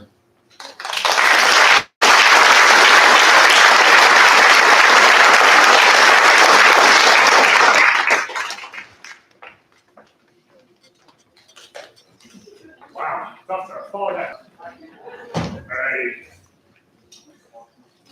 Well, I guess I'll start off by thanking my family. Especially Silver. She's a senior here right now, and I'm not sure she wants to be side here on a Saturday, but thanks for taking on the team. And Coach Burbank, both Coach Burbecks are fantastic. As a matter of fact, the whole Burbank family is just great. Ryan Burbanck's fantastic. Trace Burbank is also great.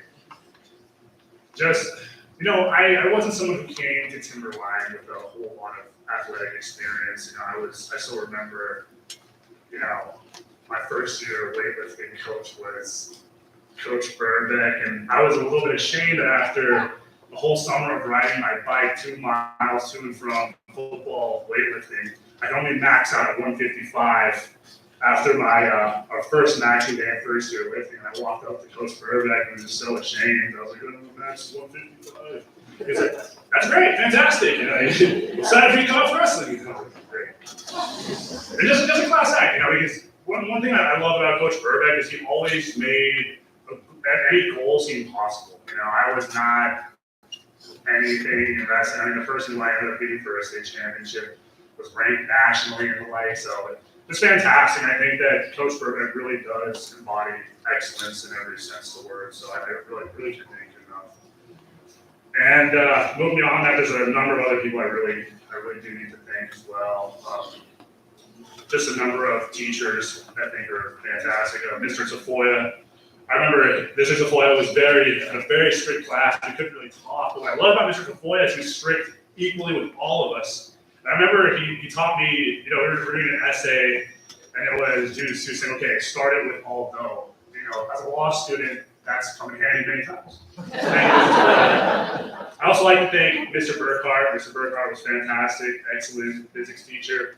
Mr. Lobe, he was working with me in pre-calculus, and after winning a state wrestling championship, it's kind of hard to motivate yourself to study pre-cal. Still did that. I think he did a pretty good job preparing me for that.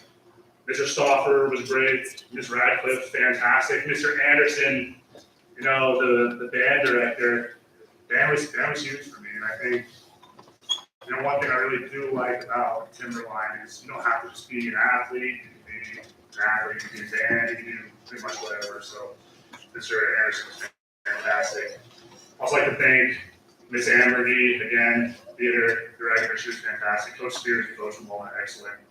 Mr. Holt, Ms. Bonds, Alan, who worked as a security guard and became head coach of the basketball team, fantastic as well. Mr. Pelletier was great. It's funny because after wrestling practice started at 4 and we ended at 2, so a lot of the times before practice I'd be in the library, probably annoying him, but he did a great job and was an excellent announcer for our football games. But I mentioned that gap between the end of school and practice because that gave me some time to go and look at the Hall of Fame. You see the people in the Hall of Fame, and that includes Ron Holmes, Jonathan Stewart, Brad Ben. I'm happy to mention the whole 611 thing. That was huge, and then both Burbecks as well. And it's also a real privilege to see some of the other people that are being inducted as well. Brent Kalawani, class act, obviously. Sasha Weber, amazing athlete. And I remember being in band, playing the tuba, and watching her just drop so many points on people. That was fantastic. And Kevin Russell too, just a great leader. A lot of people who are the star quarterback of a great team, they let it get into their heads. But he was just great. Would show up to every lift, motivate us. Him and Bubba were always reminding us to get something to eat after our lift, so I didn't look silly walking around with my tuna fish while everyone else was chugging whey protein. And that was fantastic.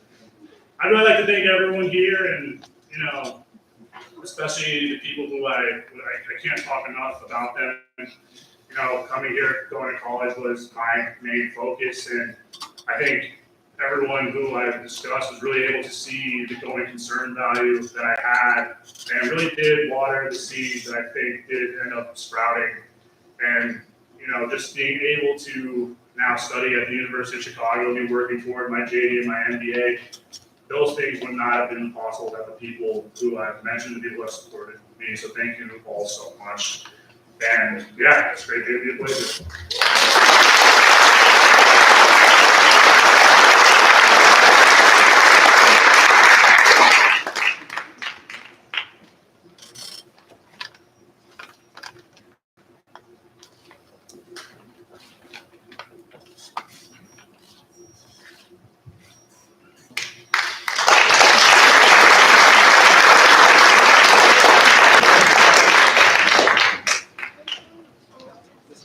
This next presenter has been a longtime teacher and coach at THS, and despite his purple background, it is a pleasure to introduce my fellow Backwoods Boy member Enrique, who you know better as Mr. Mark Rubinu.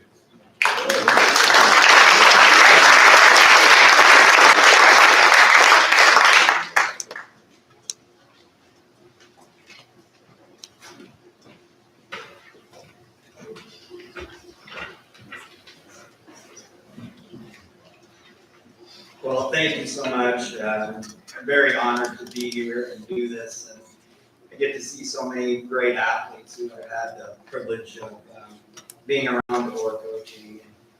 I think the biggest thing for me is I hear the word such a competitor, and they competed, and for compete for me, it's combine our maximum personal effort with team excellence.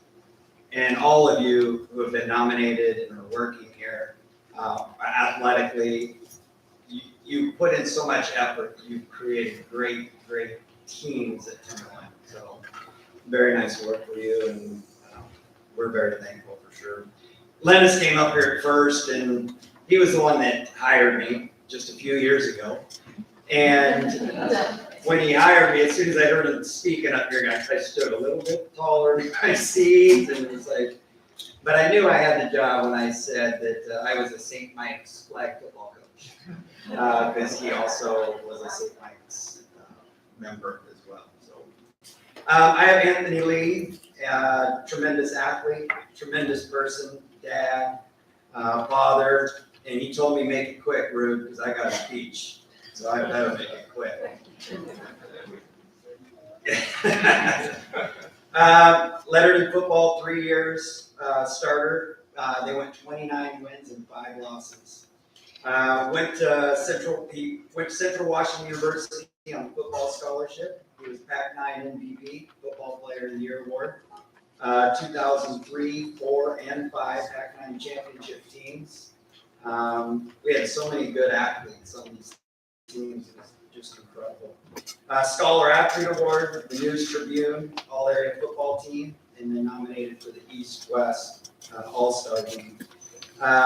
Best high school game where he remembers and shared with me. He had 20 tackles in a game with an interception, also rushed for almost 100 yards and a touchdown, and a punt return for a touchdown against the hated Tumblr High School. My wife was a Tumblr. Post high school, when he was went to college, he went to Central, where he had 2 GNAC football championships, 2 national playoff appearances, and he was on the honor roll as well. Great Northwest Athletic Conference academic all-conference team. So not only did he get it done on the field, but he also got it done with the school board. Dean's List in College of Sciences. His best college game, he had 13 tackles in the national playoffs against Grand Valley State. He has dual bachelor degrees, teaching certificate, master degree, and pursuing his national board. And I remember when he was coming through college, and he asked, hey, I got the honor to be his mentor, and he was my mentee, and very thankful. And I knew he was going to be really good. The way he was around students, and I knew that this was going to be a guy that was going to be a really good teacher and coach, which he's doing both now. Teaching at River Ridge, but he does say Blazer for life, brave and bold, so I wanted to make sure to mention that.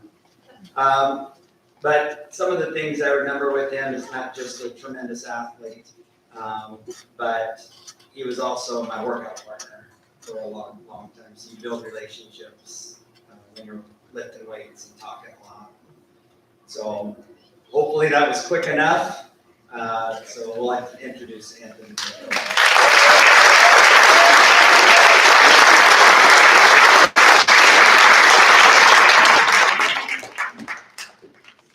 And this is no joke. I had a red blazer coat that I was going to wear, so I'm glad I did not wear that.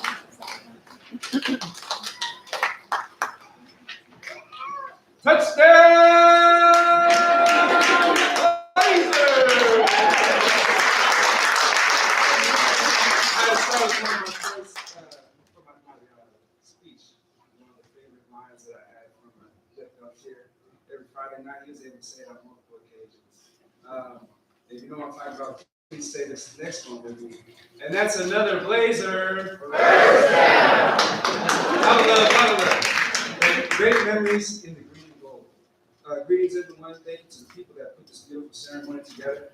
And thank you to all the guests in attendance. My irreplaceable love of my life, my wife, Ashley, my 3 children, kind of lovely, sorry. K.O.'s son, and Alcott Nestor. Mark, for introducing me. He's been a huge, not having a father, he picked up father figures in life. He was wonderful. No other than that, he was a big mentor to me. It still is to this day. Big shout out to all the other inductees in the Timberline Hall of Fame class of 2023. You guys are all amazing people that have done amazing things. I leave them strong heart. You were a freshman and we were in the weight room. And man, I knew that you were just going to be amazing for something about it. So it's great to share this fact. I want to give thanks to God, my mother, who was a Vietnam War refugee, who lived in honor, worked hard, raised me by herself, and supported me as best she could while I was in school and playing sports. Thank you all my coaches, John Jordan, rest in peace, Kevin Young, Mark Rubenau, Terry Shaw, Coach Olivero, Coach Mary, and the whole Willingham family. The 3 different coaching staffs I had while playing at Central Washington, who all helped teach me not just about the game, but about life, being a good man, having discipline, integrity, and always taking care of my responsibilities. Thanks to all my teammates for the friendships, the blood, sweat, and tears shed on the field, the brotherhood we developed, the memories and friendships that will last a lifetime. From all the wins, league titles, state playoff experiences, couldn't have done it by myself. Football is an ultimate team sport, so I want to give this some respect. Sharing the field with the likes of Jonathan Stewart as he knocks out defenders' teeth from Centralia as they attempt to tackle him. Bobby Barnes stopping Tumwater's running back on 4th down to seal the win against Tumwater. Jaron Taylor scoring a slant route for 70+ yards, blazing past the Chehalis defenders untouched. Nate Menifee nabbing interceptions while Nick Maxwell slings the rock to Dominique Wilkins on big scores from a come-behind win against Black Hills. That was a close one, Coach. Byron Cole and Jesse Eden demolishing defenders on down blocks and kickouts. Jared Bryce and Nick Adams fighting defenders with no mercy. Conan Eagle getting 5 sacks in the game. And to Mike Jones throwing backside post 40+ yards to Aaron Pillin to beat crosstown Robert Rivers in the final seconds of the game for the Devils. To never losing to local teams like North Thurston, River Ridge, or Tumwater, in order to claim the city. The fans, thousands of fans that do come. I still have videos. I watched one the other day just trying to get the mindset of this. And the whole stadium was packed. And there's people filled the stands, poured onto the tracks around the field, and we all fought tooth and nail in the state playoffs. Those memories of people will live on within the great Timberline spirit. It is an honor to be a representative as a first-generation Asian American, and at the same time, I'm extremely humbled to be part of the legacy of elite men and elite women that I once looked up to and admired as I walked down the hallways here at Timberline, seeing their faces and reading their stories on their plaques. It is my hope that my picture and my story is able to inspire the future generations that walk through the halls of Timberline to try their best, never give up, be good leaders, and work as hard as they can to try and make their dreams come true. It was a privilege to be a Blazer, to learn from good people, administration, teachers, and coaches here. I have deep roots in sports and teaching that started here at Timberline that ultimately carved out my future. Timberline and collegiate athletics gave me a platform to help grow as a man and refine my skills to give back to others. I now dedicate my life to being a good father, husband, teacher, and coach. I inherited all this knowledge, and I did not create it. And it is my responsibility to teach my children, my students, and my players what I have been taught and more. A legacy will only be worthwhile if I use it to fuel the future. I look forward to my journey of helping others become good fathers and husbands, good mothers and wives, and do my part as a citizen by helping to build community and build a better world to live in. Thank you to the Timberline community for helping me be forever brave and bold.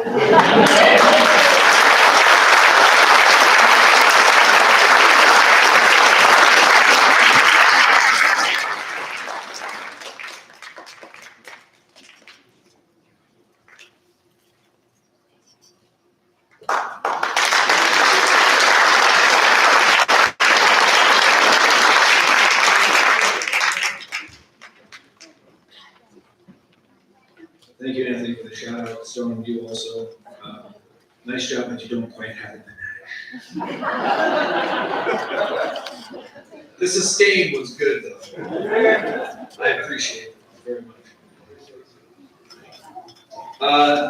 Now please give a warm welcome to our next inductor, who has spent much of his life here at THS as a teacher, student, an athlete, a coach, and administrator, and someone who truly also bleeds green and gold, and that's Mr. Steve Ruth.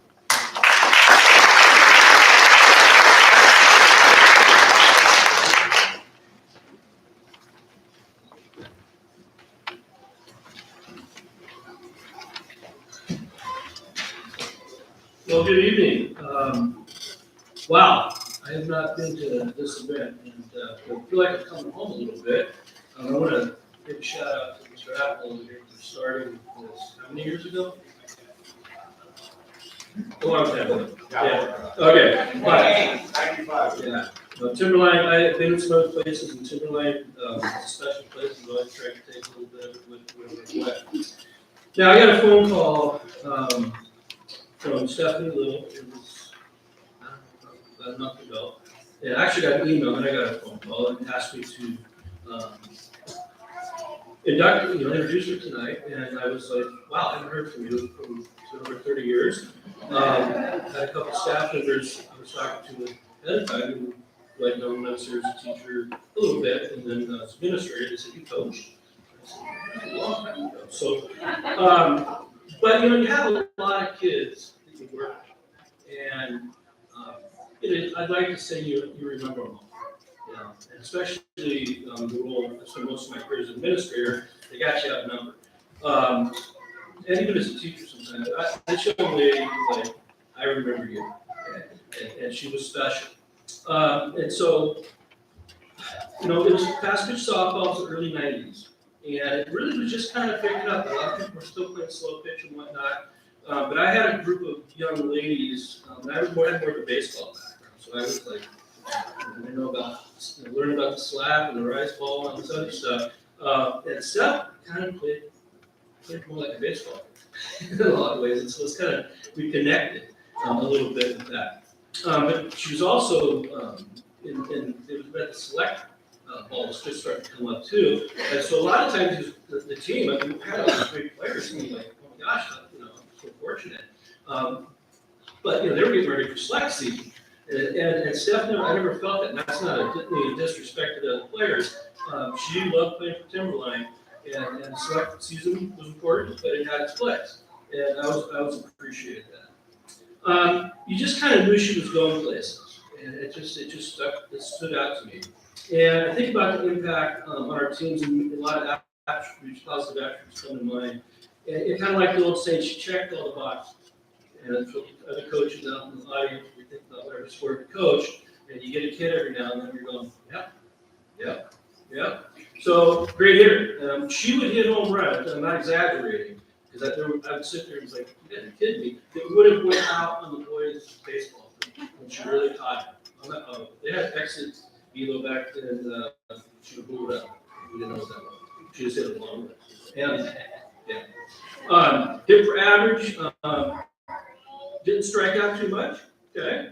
But, you know what? It's too hard, you're gonna miss sometimes. She was a catcher. She was a lefty, which was super unique, okay? And we talked about that in that phone call when she went to off to college, which I'll get a little bit more in a second. But man, she was tough as nails, and then she had an arm. I mean, she'd stand up, and it was a bullet. Running the base, and you better catch it because it might knock you out if you don't. I'm not exaggerating, but I didn't see anything like it. And I had her early in high school. She got better after one of the 2 years. Beyond the field stuff, though, when I thought about her, is that she's a great teammate. And again, back to all the coaches out there, and the inductees talking about your team. It was impactful. It wasn't just that she was good at her sport. She was fun to be around. Okay, and she had a great sense of humor. And don't get me wrong, she's competitive. Okay, I mean, she was a competitor, and she wanted to win. She wasn't above getting a little fired up from time to time. Okay? Not too crazy, okay, but she had some fire. And I guess along with that, one of the words I was trying to think of kind of how to capture this, because I remember seeing it, what it felt like. She had a presence about her. And just kind of the way she carried herself, and really, I was exactly what I liked, is she was confident, but she wasn't cocky. And you know what I'm talking about, there's a difference, okay? She wanted to win, she knew what she was doing, but she didn't show people up. You know, she didn't do this stuff, you know, to other people, you know what I'm talking about. And she led by example. So also, I think about it was, and this happened a lot. So the reaction that you would see from other teams when she would either like stand up and throw a ball, you know, second base or wherever, where she would take one of these vicious swings, they kind of had this look of fear on their faces, like, I think we're in trouble, and often they were. I mean, she was that good. But I remember how much she cared, and she just recently shared with me, you know, that she would take hundreds of swings the day before school. And we were talking about beforehand that Bucknell Field was gone, and they were sad because that was a special place for her, and that was kind of if you were a softball player and Little League baseball and all that. But she spent a lot of time there, and she was really finding her game.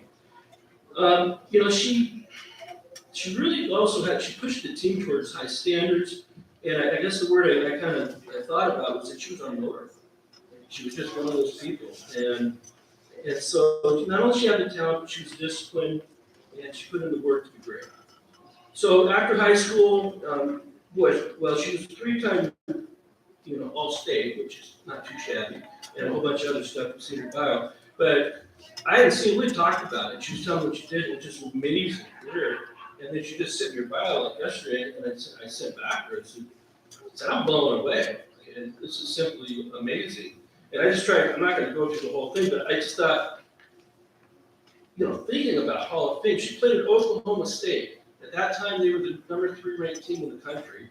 So to get a scholarship at Oklahoma State was a big deal. She was all Big 8. Some of you guys are old enough to remember Big 8. All Big 12. She was all region, and she was an All-American. She finished her career at Cal State Fullerton. She was all Big West, all region, all American, and she's in their Hall of Fame. Yeah. I'm not done. And I believe she still has the single-season home run record at Cal State Fullerton. Yeah. Conference, thank you. That's even better. Yeah.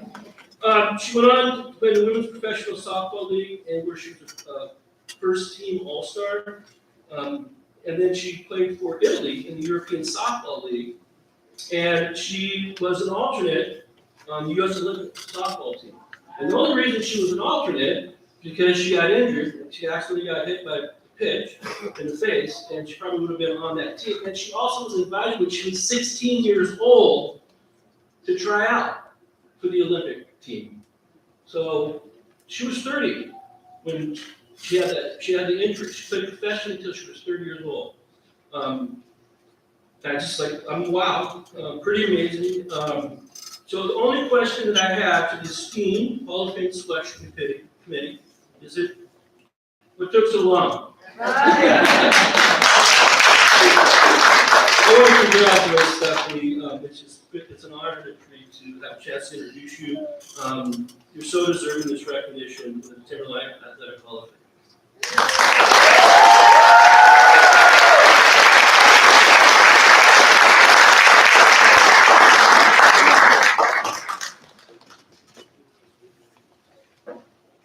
Wow. Unexpected. So, let me start with my speech.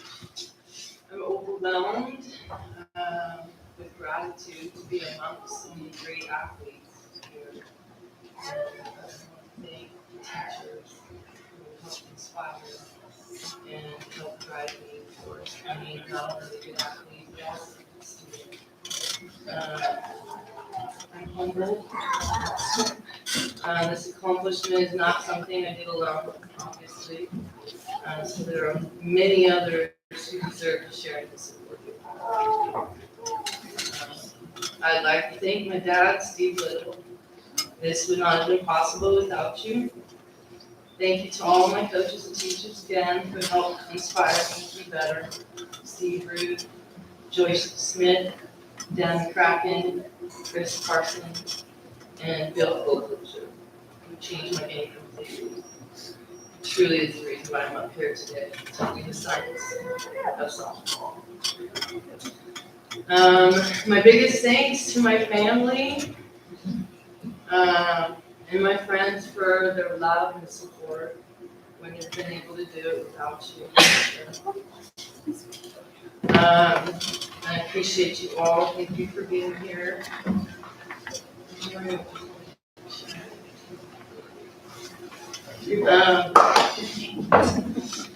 Thank you to Timberline for offering awards such as this to old athletes like us. I'm surprised you remembered me, honestly. And I hope this recognition of our careers will help inspire those that come after us. And to my nephew, and I'm so proud of you. I love you. And never give up. Thank you.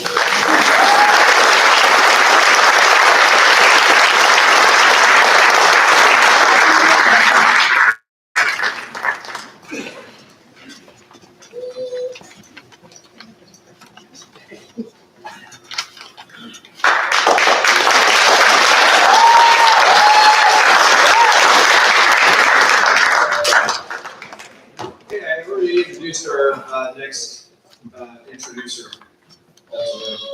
So I'll just keep it short. Mr. Mark Rubin.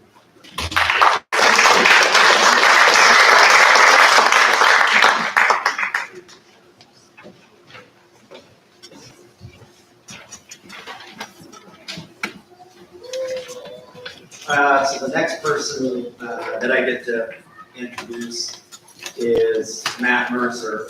And the only reason I kind of got to this point, I remember, is Paul Dean asked me to come to his office.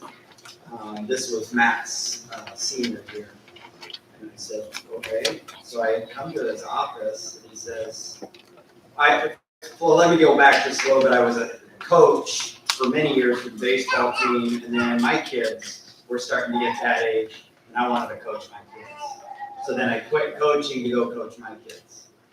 And then another coach took over, and basically Paul comes to me and he says, so the coach, this is 1 week before the season started, it's maybe 2 weeks, and he goes, what do you think about coaching again?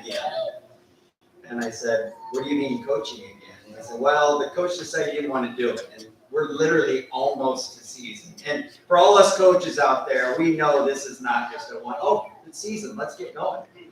We know it's a long process getting ready for the start of the season. And Paul already knew the answer as well as I knew the answer. I'm about coach first, and I just love coaching. And I love this age group. And this senior class, which Matt Mercer was part of, was an exceptional class in baseball.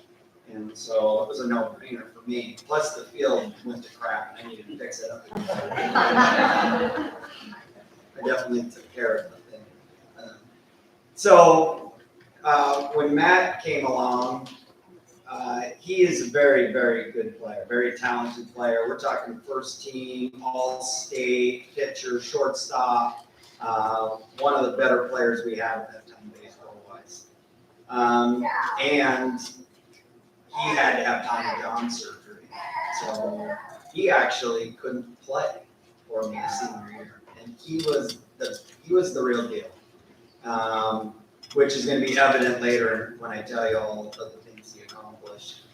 But I usually always had this rule about being an athlete and on the team.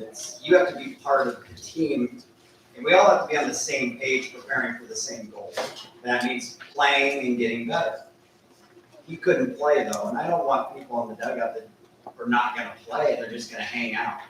And I remember Matt coming to me and he goes, Ruth, I promise you, please let me on the team. I will do anything. I'll be out there. I'm supportive. And so I said, okay. And he earned the right, to be honest. But I did have a little hard time just because it's something I've always been against. But he did. He came out there and he had a throwing program that he did every day, and he was so strict on it. And I still remember halfway through the season, 3/4 through the season, I'd be like, so how's the arm feeling? Real selfishly. But he never wavered. He had a plan. He had his goal for sure in mind of what he wanted to do afterwards, and he stuck to it. So good for him on that. Matt Mercer, he was a 3-year starter, would have been 4.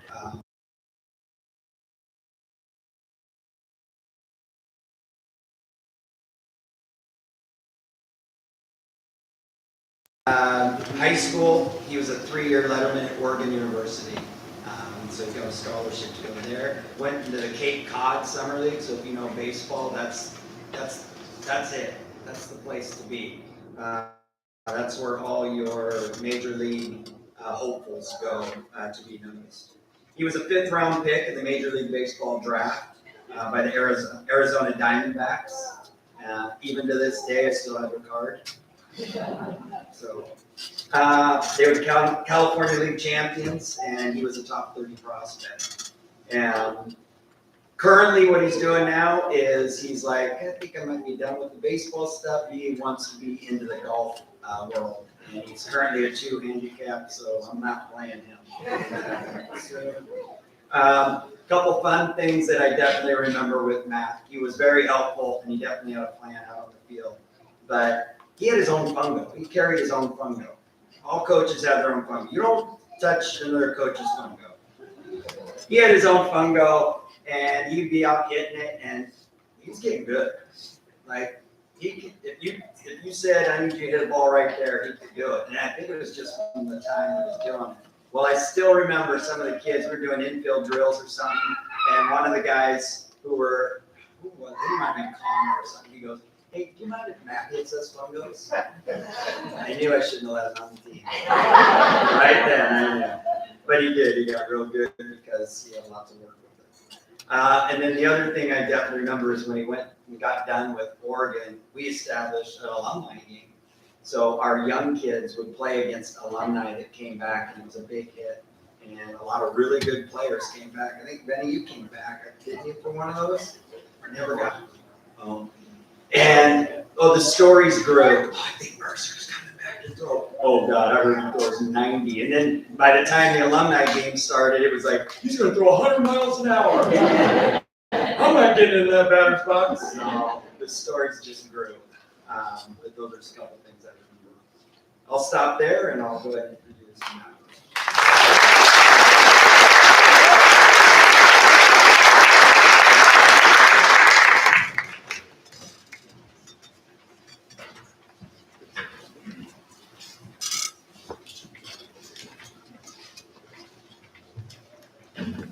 First of all, thank you, Ruth. Yeah. Thank you, Mr. Floyd, for putting this night on. They're really nice. It's really an honor to share the stage with everyone here and receive this award. Timberline community has given me friends I still have to this day and will have for the rest of my life. I've been very lucky in what I've been able to experience, people I've been able to meet, and perspective I've been able to gain while playing baseball. And a lot of that journey started here at Timberline. I've gotten to travel, play with and against the best players in the world, and had the opportunity to try and live out my dreams. It doesn't get much better than that. It's all thanks to so many people. First off, my parents, Aunt Rita, and brother Andrew. Many people here know my family and can vouch for me when I say I couldn't imagine them being more supportive. Whether things were going great or things weren't going great, it didn't matter to them and their level of support they had for me. It showed me what working hard for what you have looks like, and how to battle the plenty of obstacles that would come my way. When things got tough, choosing colleges, having Tommy John, missing my senior year, and all the struggles that came with my career, my parents had all the right things to say and wisdom to give. And made sure to keep in mind the most important thing is that I enjoyed playing baseball and that I was having fun. It's really hard to put into words how much you guys mean to me and how positive your impact has been on me. Learned early on that you are who you surround yourself with. And I've had incredible friends and teammates in my life that pushed me to the limit and made me who I am. When you spend 16 hours a day, 7 days a week, and 10 months out of the year with people, you make memories that make every awful campus run, every hour above defense and 40-degree rain. Every time we played a night game, got on the bus for a 10-hour road trip, play again the next night. And they were great memories I'll last forever. Got a lot of coaches in my life, including Rue and Derek Walden I had here at Timberland. And also Michael Spencer, or Whitey as we called him, my summer coach when I was 13 through high school. Whitey taught us how to play the game the right way, how to play hard. His impact, along with many others, on me and this community has been incredible. And to have someone like Whitey teach me the game at such an important age for development was as important as it is to me. When I got to college and eventually pro ball, I relied on the standards that Whitey, Rue, Weldon, and many others instilled in me. I can go on and on thanking people. I'm very grateful for that. But when I look back at my career and forward to my future, I will always have Timberland community, my friends, family, and coaches to enjoy. Thank you.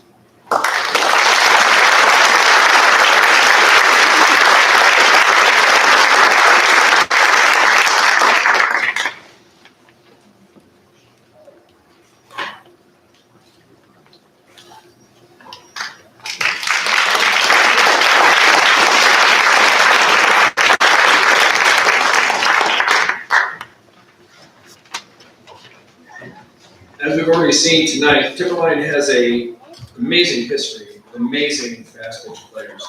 And our next honoree definitely fits this description. And the person introducing her knows us probably better than anyone else. And that is her mom, Carol Simpson.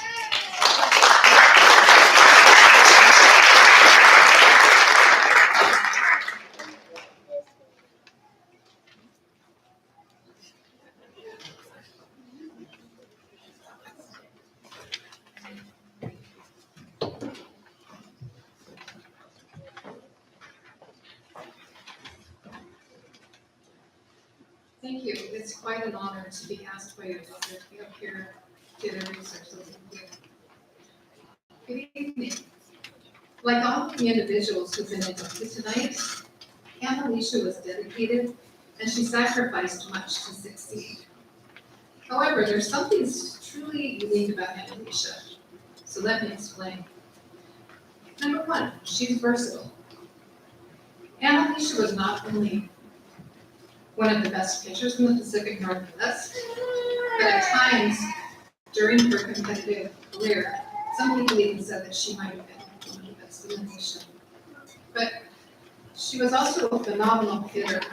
And her brother Spencer, who unfortunately could not be here tonight, asked me to please tell you this, and I quote, "She was one of the best pure hitters I have ever seen. Her swing was as smooth as Ken Griffey Jr.'s. Number two, she has grit. Annalisa was given the name of Captain by her teammates. So many times she would pick up the team, put them on her back, and she would give everything that she had out on the field so that her team would succeed. She would pitch until she was just totally exhausted, but she kept on going. Number three, she was an inspiration. I came across a photo the other day, and Annalisa was in her college uniform, and she was signing autographs. The look of admiration and awe on those young girls' faces truly warmed my heart. It was then that I realized that this Hall of Fame induction is so fitting for Annalisa. She not only is an exceptional athlete, but she has inspired so many with her hard work and determination on the field.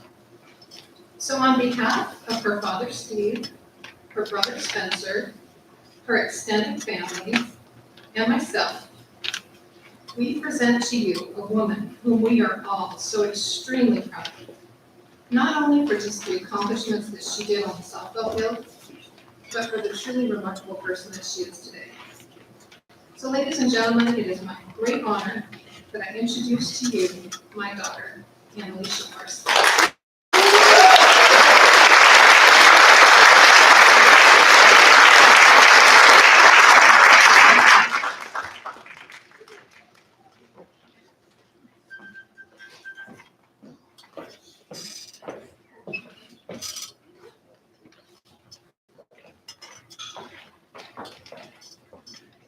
Hi, thank you. I feel so honored to be nominated and chosen to be inducted in the Timberline Athletic Hall of Fame. Thank you for the committee for choosing me and giving me this award.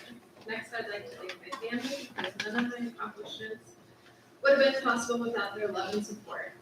They gave me everything. They put in countless time and resources, allowing me to play in high school, on select teams, and in college. Their love for me has never wavered, and it's only grown stronger over the years. Thank you so much for everything you've given me, and love you so much. During my time at Timberline, I was able to play for 4 years on the varsity softball team with an amazing coach and teammates for all 4 years. I'm so honored, and it is such a special time right now because my teammates Taryn and Taylor also are being inducted, and none of my success has been possible without them. I would like to say congratulations to all the other fellow inductees as well. I know how hard you work and how hard it is to get here. Your work and effort does not go unnoticed. My memories at Timberline are something I'll cherish forever.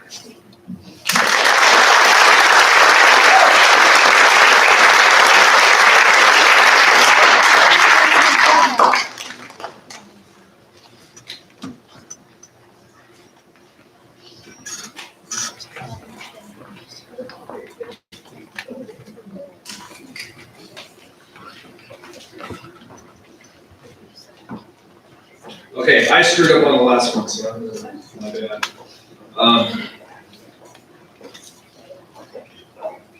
The next gentleman I'm calling up was a standout hoop star here at THS, and that's kind of a real understatement. He has already been inducted as a member of the Timberline Hall of Fame. He's been a coach and a class act the whole time, and that is Chris Spivey.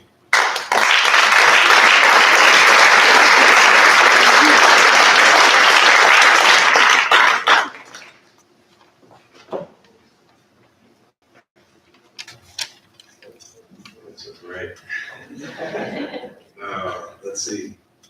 I have a confession. Coach Linus and Outlaw. I found my jersey in my garage the other day. It might be on the fines list over.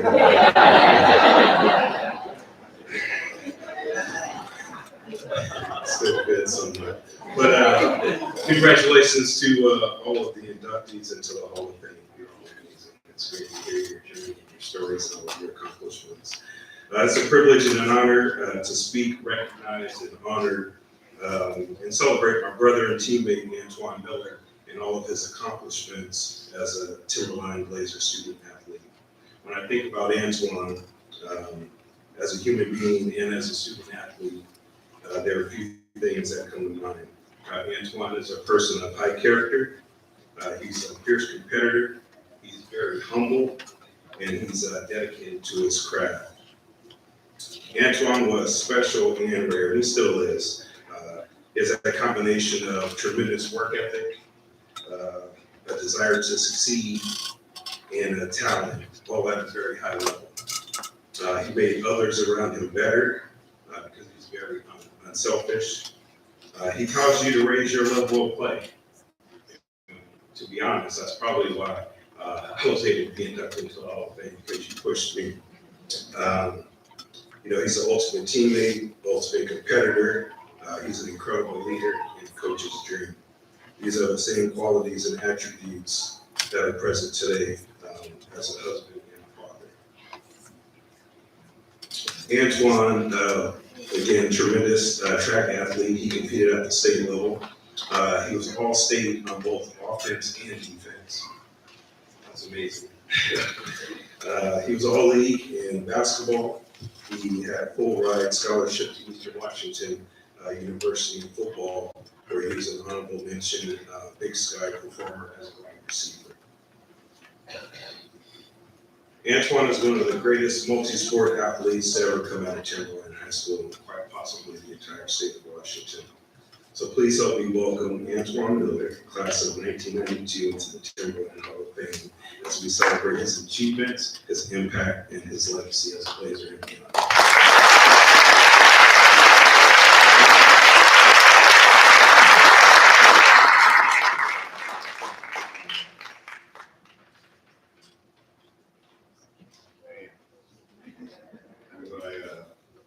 Come after that.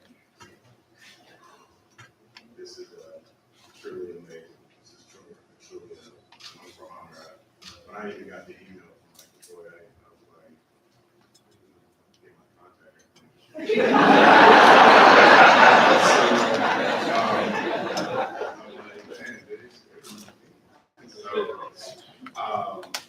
It's just been a long journey. You know, I want to first thank y'all for giving me the chance to present out in front of people. The nights that we play football, the days that we play basketball. I want to thank my wife, Sheila, I haven't made her watch me, so I like THS a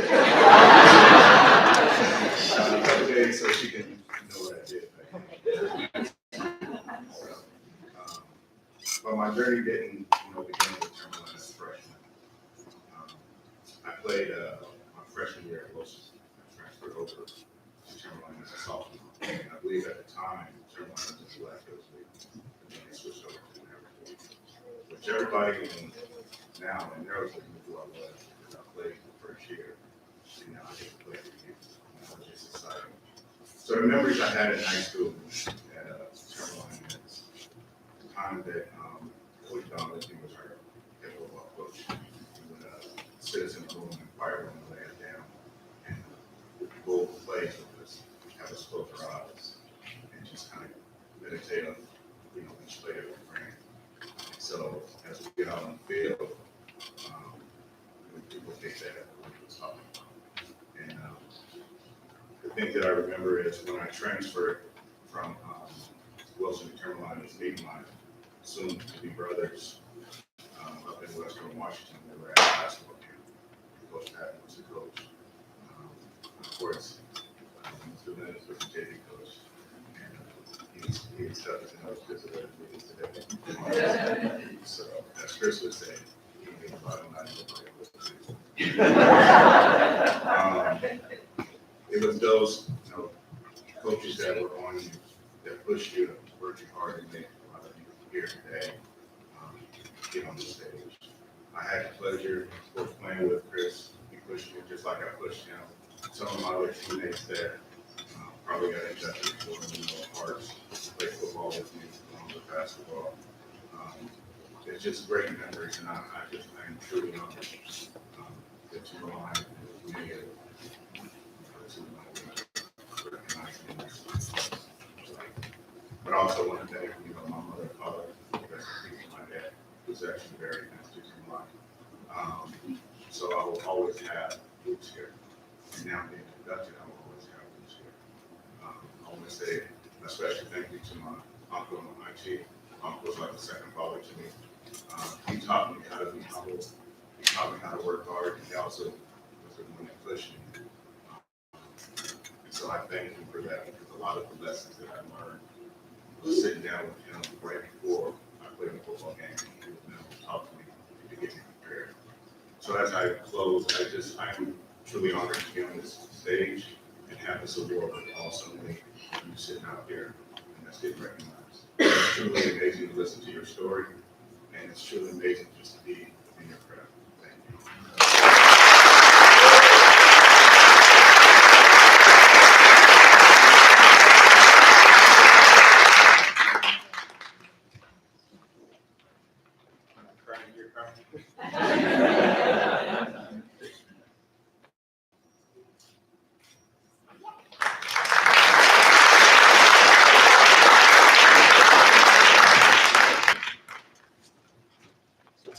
So as I said a little bit ago, we have several themes running through here.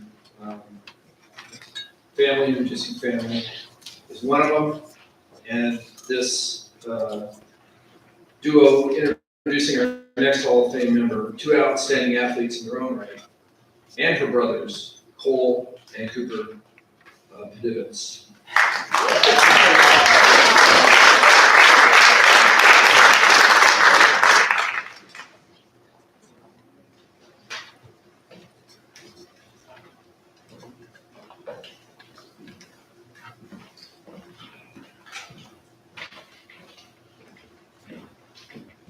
A lot of different variations over the years. It's been dovish. Close. When I think of the definition of a student athlete, I think of Riley. The consistency, the desire, the work ethic, the passion, the dedication put forth to be the best you on and off the court every day is unmatched. Even when it was hard at times, you always prevailed. It's so hard to stay committed to the game, to the overall goal, but you did that since you were young. It's been amazing watching you over the years, striving for your goals and growing not only as a great player, but an amazing woman, sister, daughter, wife, and soon-to-be mother. You've had many great moments as a Blazer, and what an honor it is to be inducted into the Hall of Fame. You'll always have a place where athletes and young volleyball players can be inspired. Congratulations on this well-deserved award, Riley. We're so proud of you. Love you.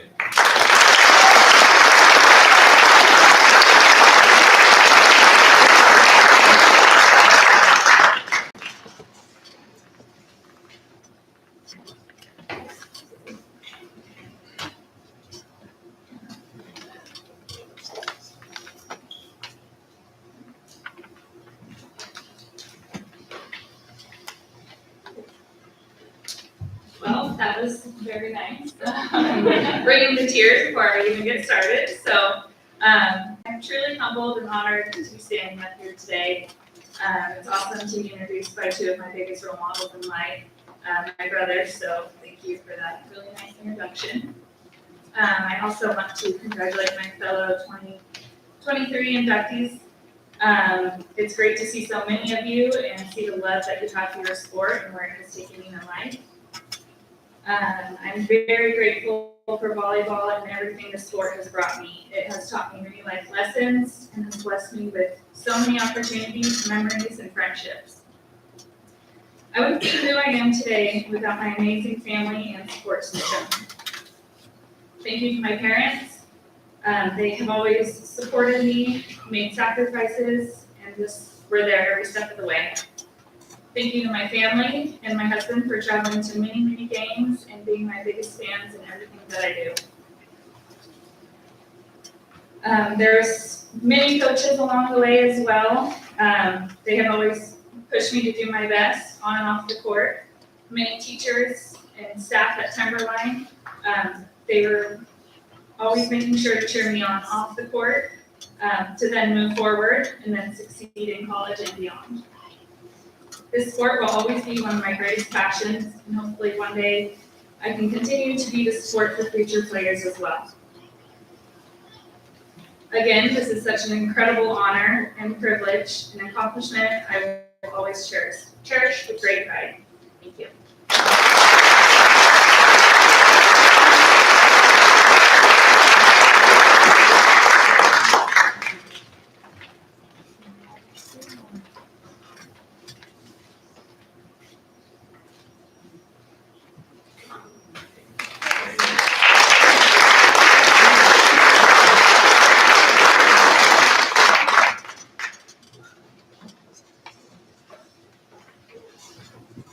Our next presenter is a former Timberline football coach, track coach, and I can honestly say generally wonderful individual.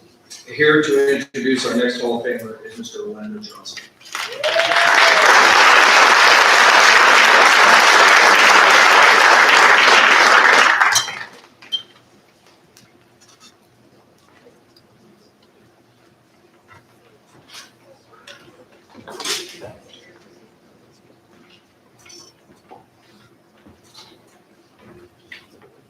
Good evening, everyone. Well, I've been told by Kevin Rooster he's got to work on Top Gun here, so he told me to keep it brief. So, I mean, Kevin's accolades go, let's just look at his 4-year football, letter winner, 3-year varsity basketball, two-time football team captain, all-league offense, 2011 All-State quarterback, West Olympia Rotary Club Award, Timberline MVP football, freshman player, 2008 Timberline Baseball Coaches Award.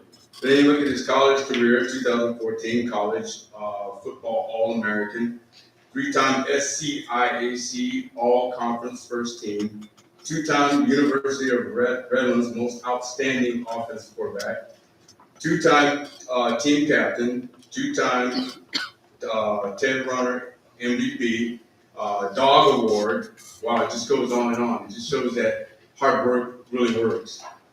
I think Kevin, we go way back, like a convertible top. Way back, right? Kevin was AR-14 before AR-15 was a thing, right? So Kevin's always been one of my favorite people. So this kind of is a story from me and him sharing with you, and I hope that you can kind of, enjoy the ride with us.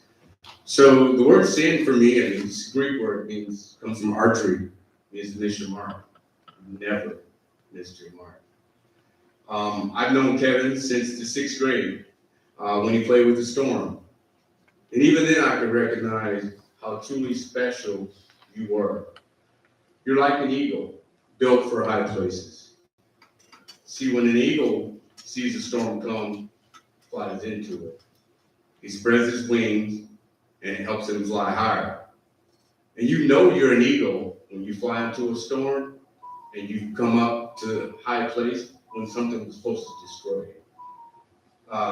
Kevin, you have always been a great teammate. You've always been a great friend to everyone who knows you. You have always put other people's needs ahead of yours, and you continue to do that. And I know the football journey hasn't gone the way we thought, because me and Kevin had plenty of conversations. Kevin should have been playing in the league somewhere. I can guarantee you that no one works harder than him. And I kind of thought of a story I wanted to share with you, and I wanted to share with Kevin.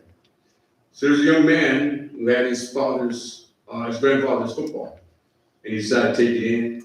He decided he wanted to trade it in at a sports shop. We offered him $5 for it. So he then took it to a second-hand shop. They also offered to give him $5. Took it into a museum. They gave him $5,000 for it because it was vintage. The moral of the story is the right place values you in the right way.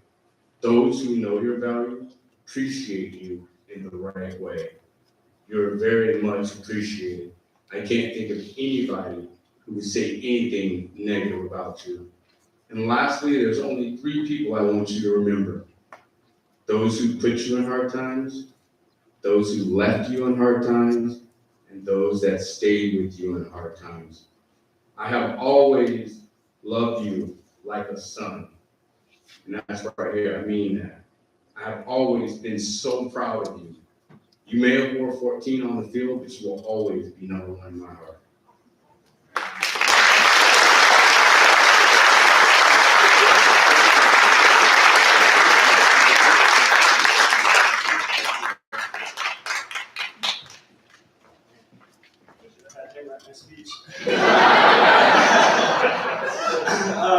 True, when it comes to Coach O here, so many people in this room have been impacted by this man, and I only pray and hope that he understands what he means to me, not only to everybody else that knows you. The presence you've been in my life, the role model that you've been, has been unparalleled to most, and I can't thank you enough for the time that you've invested into me and poured into me. Not that I needed any more motivation going into games or whatever, but when that man pulls you aside in the locker room and sits you down, there's a special kind of fire that's lit. So a lot of my success is due to that man. So I thank you so much. I can recall growing up in these walls here and having anxiety and the sort of sadness that one day the high school carefree routine would end one day, and then another mentor of mine informed me and gave me hope and said that one day I'd be surrounded by the people who were experiencing the same growth. All your friends, family, familiar faces would come together and it'll almost seem as if you never left. But the thing is, you'll all be old, and here we are. So it's been amazing. I had the pleasure of playing 3 sports during my time here: football, basketball, and baseball. I was fortunate enough in that time to be coached by some wonderful people who impacted me and molded me to be the best version of myself. Coach Moon was up here earlier, Coach Tafoya, Coach Allen, Coach Bush, Coach Rubu, just to name a few, and all the administrators that have been on my team and invested in me. I can't thank you enough. I could spend the rest of the night giving anecdotes, lessons learned, crystal clear memories that live rent free in my head forever, which were created by the coaches and the staff that I was blessed to be shaped by. One of my main purposes tonight is to ensure that those people understand the level of gratitude I have for them, and thank you for them for investing in me. So if there's any one thing that anybody can take from this, people that know me, and I could name and go on all night, just hope that you know how much I appreciate you. I took those investments and tried to make the most of them in a path which would honor all people that believed in me. Went on to play college football, went on to play some professional football, and was able to enjoy a unique life for a while based on the lessons and perseverance and hard work that was taught to me during my time at 2-1. Current today, I'm a deputy sheriff for San Bernardino County. Even coming into the decision to pursue law enforcement was made based upon those lessons I learned here to learn how to persevere. The people that taught me how to be a good person, how to take the high road, and do right by people. So again, so much thanks to all those people for those lessons.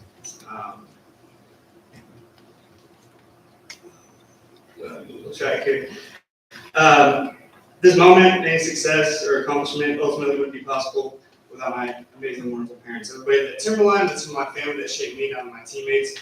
I can't think of enough, but getting here to that moment, to the point I'm at in my life right now, simply wouldn't be without Bill and Lamar Russell. So thank you so much for creating me into the man I am. I'm so blessed that people acknowledge me, and that's a direct reflection of you guys. So thank you so much. My beautiful woman, Stephanie, her son Emmy, I appreciate you guys being here, taking time. Like other people have said, she puts up with me talking about war stories and glory days that I once was somebody, not just a washed up deputy at this point. It truly is amazing seeing people that came for me. Mike Jones, who was the quarterback before I got here, seeing him tonight, reminded about that. Anthony Lee, who's here, people that set the stage, Taryn Taylor, and then the people that I was on the field with, shared the field with. Stone, I remember trying to convince you to play the line, man. You're eating people up on the D-line, man. Just come block for me, bro. And great talents like Sasha, and again, pick all in on Matt, DK, everybody. Just want to thank you so much for making the time at 2-1 amazing, and it's a great company to be associated with it. So thank you. Go Bucks.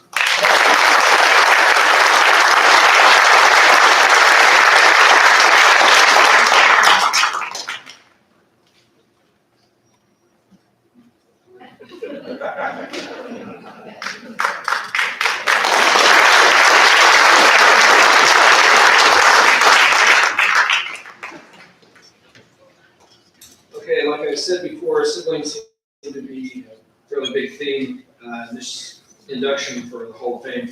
And our next 2 inductees are being presented by a very fitting individual, their dad. Ladies and gentlemen, Kurt Smith.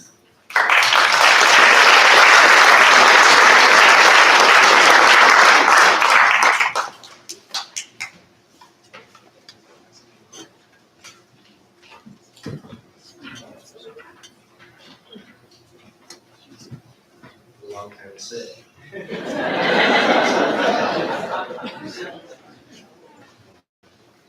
Well, let me start with saying congratulations to everybody that inducted here tonight. It's very special. I know that for my bride tonight, we got a phone call from my employer because he didn't have their contact information as well. But we were greatly pleased to be able to find out that both our girls were being inducted in the Hall of Fame. I'll start with Taylor.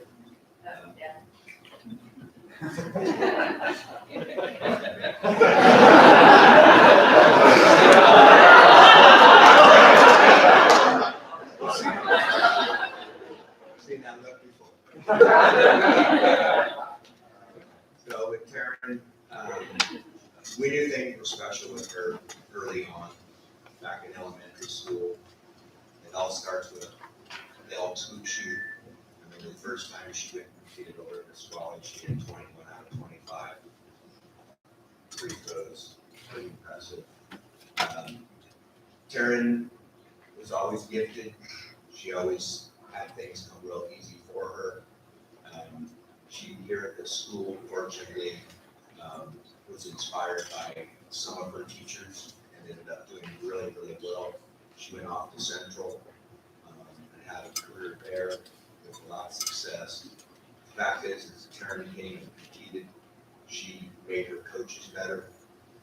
I was fortunate to get to coach her as well. She made her teammates better. She made her sister better. She made everybody around her better. So I'm very pleased to get to announce Taryn Smith here tonight.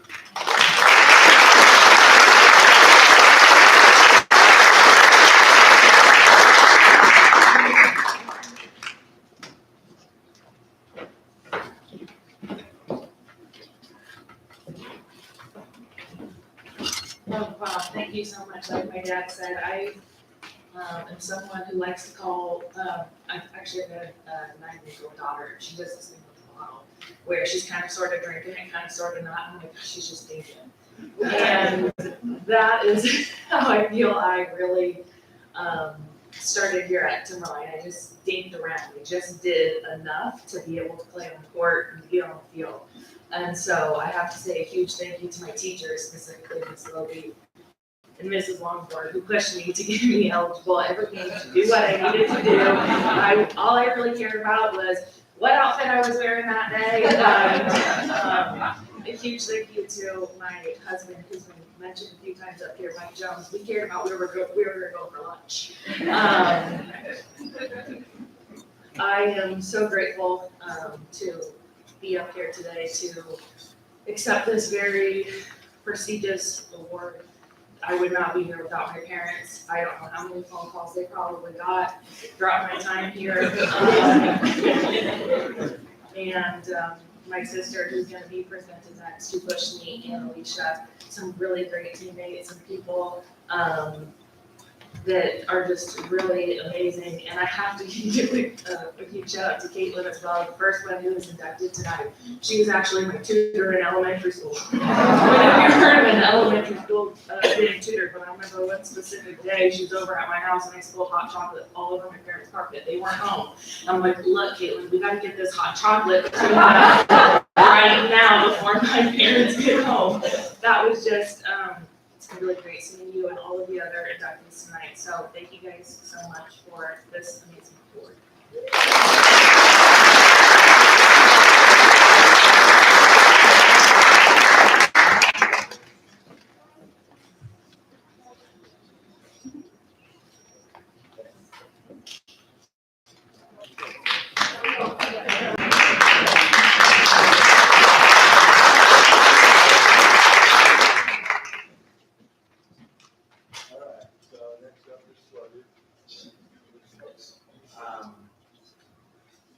So our journey with Taylor in sports started over at Lakes.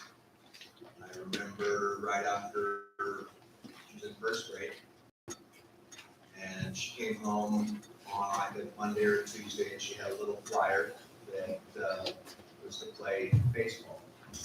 And then the next day, she came home with a flyer, and it was to be involved in after-school drawing. And then the next day, she came home with a flyer, and it was to play softball only with the girls. And she was a little bothered that she couldn't do all three of them. And so from the onset, she's always been extremely driven, extremely. And we told her you can only do one of them. And so she decided she wanted to play with boys. Boys and girls is what it was advertised as. But as it turns out, there were 2 girls in the whole league.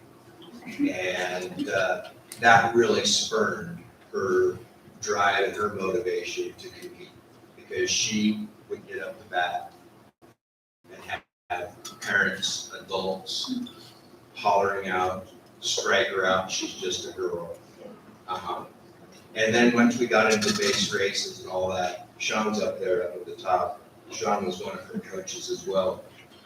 So my coaching of my girls started at a very early age, but both my girls played with the boys when they were young. And I do believe that it drove them in a lot of positive ways.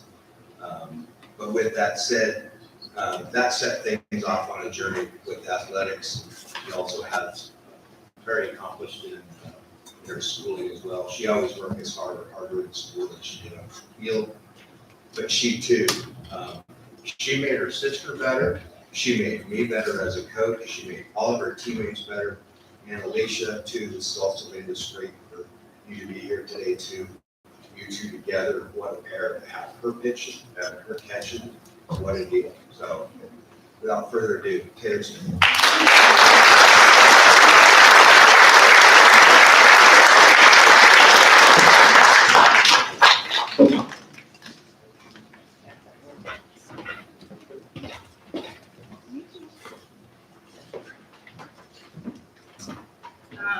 Just want to say thank you and congratulations to everyone who has been inducted today, from teammates, friends, people I don't know that I really got to learn a lot about.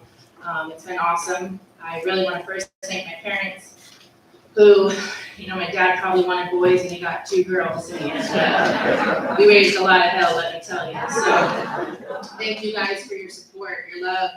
I was able to play a sport I love at the highest level.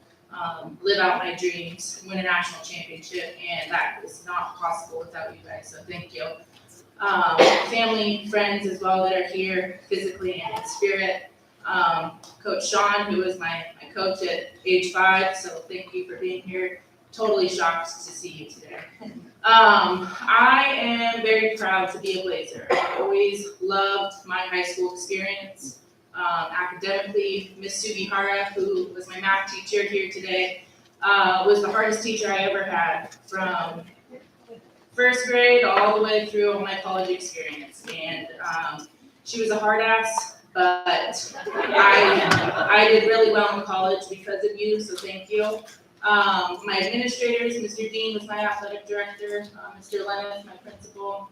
Thank you guys for being here. Mr. Rubidoux was my weight coach.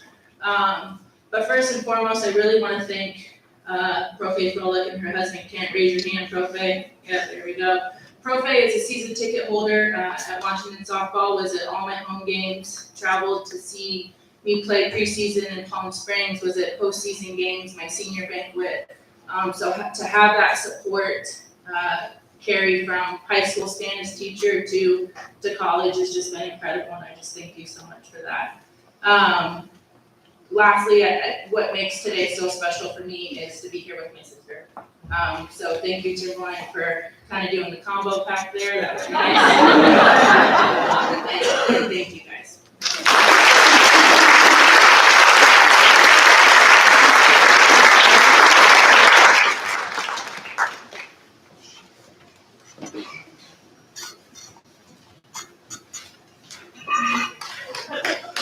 Sorry for the delay.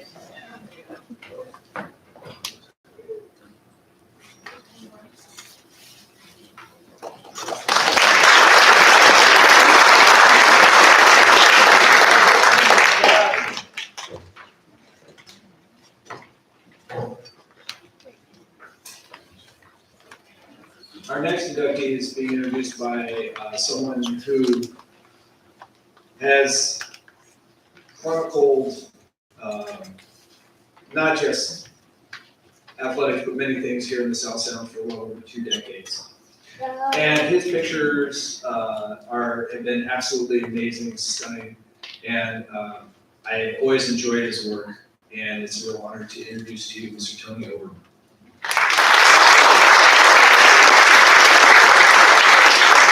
Thank you guys for having me here.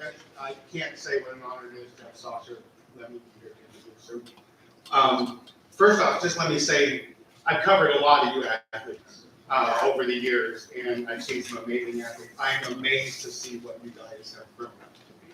Stone, Stephanie, Anthony over here, wow, I mean, you guys are just amazing. So all of you, not just you 3. The one thing that really strikes me about this is the athletes out here, they have pictures of themselves doing the sport that we sort of know them for. But every single one of them played more than one We all talk about them, about the different sports they play. Sasha Weber was probably one of the greatest female all-around athletes I've ever known. She was voted one of the 4 greatest athletes of female athletes of Thurston County of all time. And she's the school record holder in the javelin, school record holder in the high jump, school record holder for most points scored in basketball player. Basketball is her sport. That's what she loves. And that love came from her dad. Her dad raised her by himself. Her mom passed when she was just 2. And her dad raised her on his love of basketball. He was a basketball player. He was an athletic director. He was a coach. And he has pictures of her in the driveway when she could have been more than maybe a year and a half, 2 years old, with a basketball and a milk crate, shooting into the milk crate. He was so proud of what she became as an athlete. And when she went on to this amazing, the thing that as great as she was at Timberline, and I think many of you found it, she became better at every step she went beyond that. On to New Mexico State to play college there, ball there, on to professional basketball in Europe. And so when she learned she was going to be inducted to the Hall of Fame here, all of those coaches, her dad said to her, okay, look, I know all your coaches, I know everybody you've had. Who do you want to be the one to introduce them? She said, Dad, you're the one to introduce them. And I know that was like the proudest moment he could have had, to know that she wanted him to be the one. She had coaches that loved her, that cared about her, could tell you the story of what it was like. She wanted her dad here. And he couldn't be there. And she asked me if I would help build it. And I can't tell you how honored I am to be able to do that. If you want, go to YouTube and watch videos of Sasha Weber shooting shots. Who was it that was talking about watching her just drain baskets? She invented a new, I mean, 3-point line meant nothing to you. She'd be shooting from 10, 15 feet behind you. You go watch her on YouTube, it's just wonderful. So, and I guess I didn't mention it. Her dad passed away last year. It was a good friend of mine. He worked at the newspaper. We worked together. And it's been really hard for Sasha. And she's really rallied. And it's come from her ability, what she's learned from her athletics. We sat and talked one time and I said, would your dad want you to give up? Would your dad want you to be sad? Would your athlete, your other coaches want that? And she said, absolutely not. That's not what she learned. And she's doing fantastic. We're so proud of her, and I'm so proud of, and as I mentioned initially, the people that you guys have become as adults. I'm so proud of Sasha, what she's become. Sasha.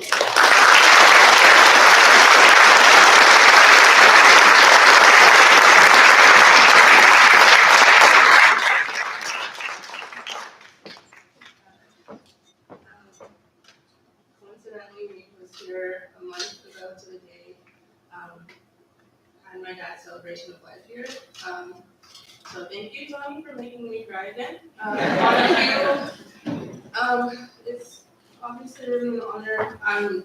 So every time I saw a familiar face, even though it's been 10 years, I get that later pride again, and everything comes rushing back. Getting yelled at by Jackie Robinson, who couldn't make it today, but who watched me grow up from Evergreen when my dad was the athletic director.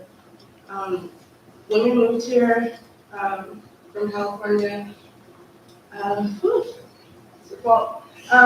we moved here from California, when my dad took the AD job at Evergreen State College, I was an only child, so a lot of the nights that I felt alone, I would just have my dad there in the games going on.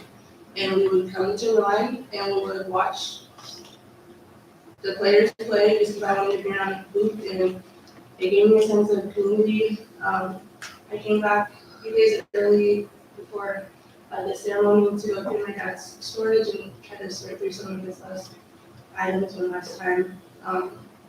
And I found a note, and I was basically begging him for a puppy because I was alone. I felt alone. I told him it's hard for me to come back home and not really having one in my idea of companionship with puppy.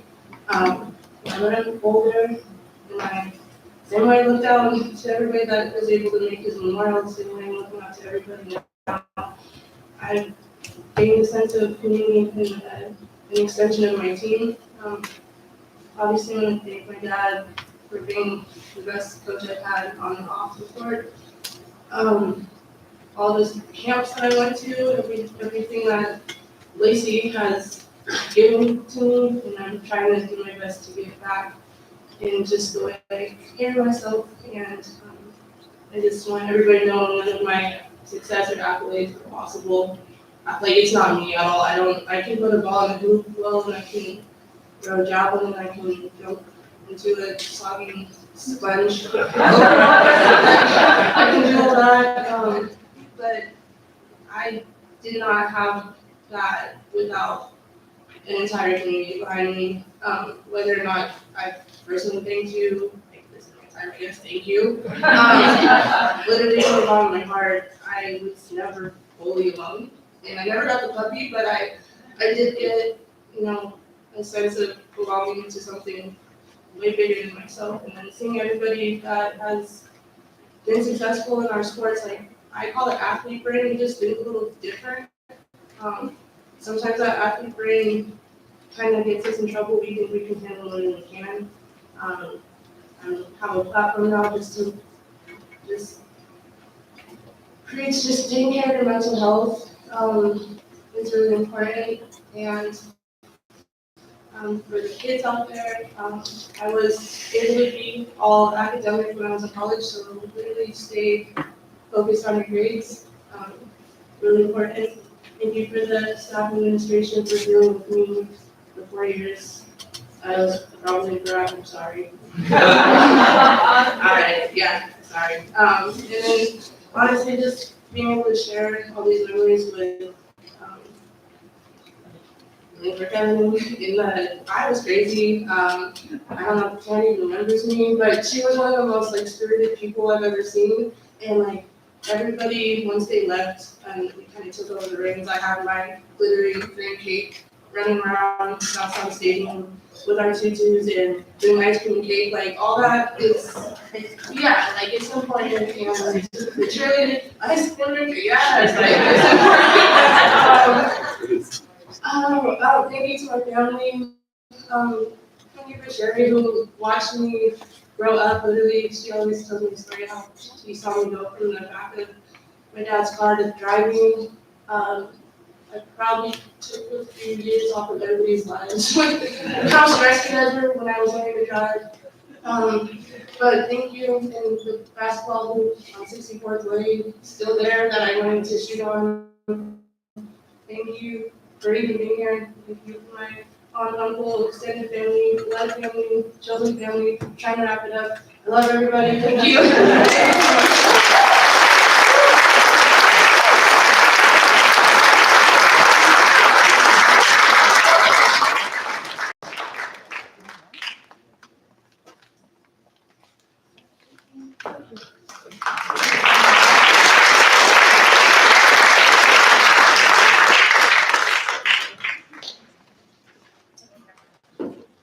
That's one of my favorite things to do right now, and that's to use a word that I usually only get to use once a year during parent-teacher conferences. Oh, sorry, twice a year.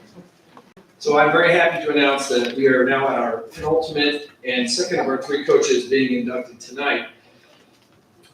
He was a longtime fixture in the math department and in athletics at Timberline, and I'm not sure if he was the one who had to sing "I'm a Little Teapot" more than his neighbor, Ms. Sugihara.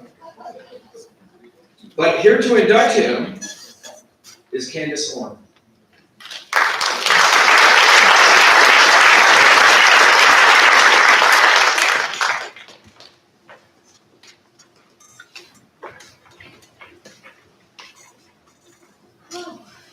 I was told 2 minutes, so I have a short speech. Sorry. Or not sorry. Tonight I feel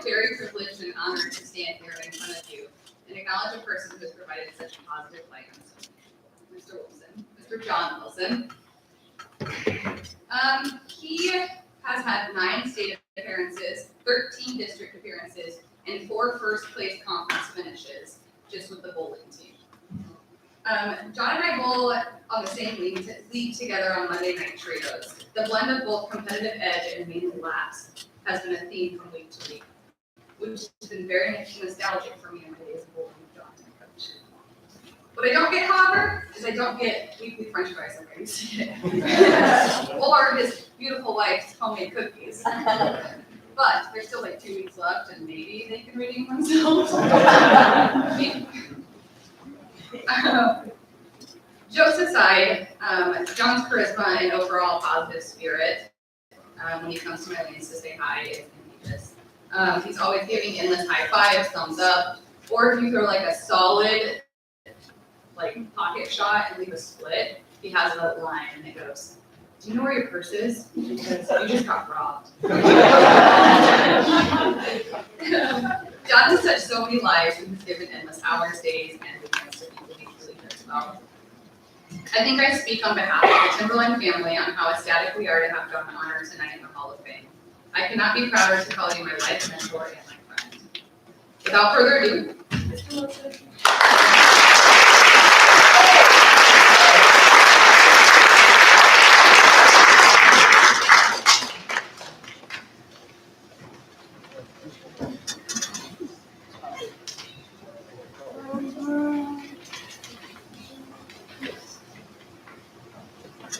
I'm wondering because I hurt myself in bowling. How do you do that?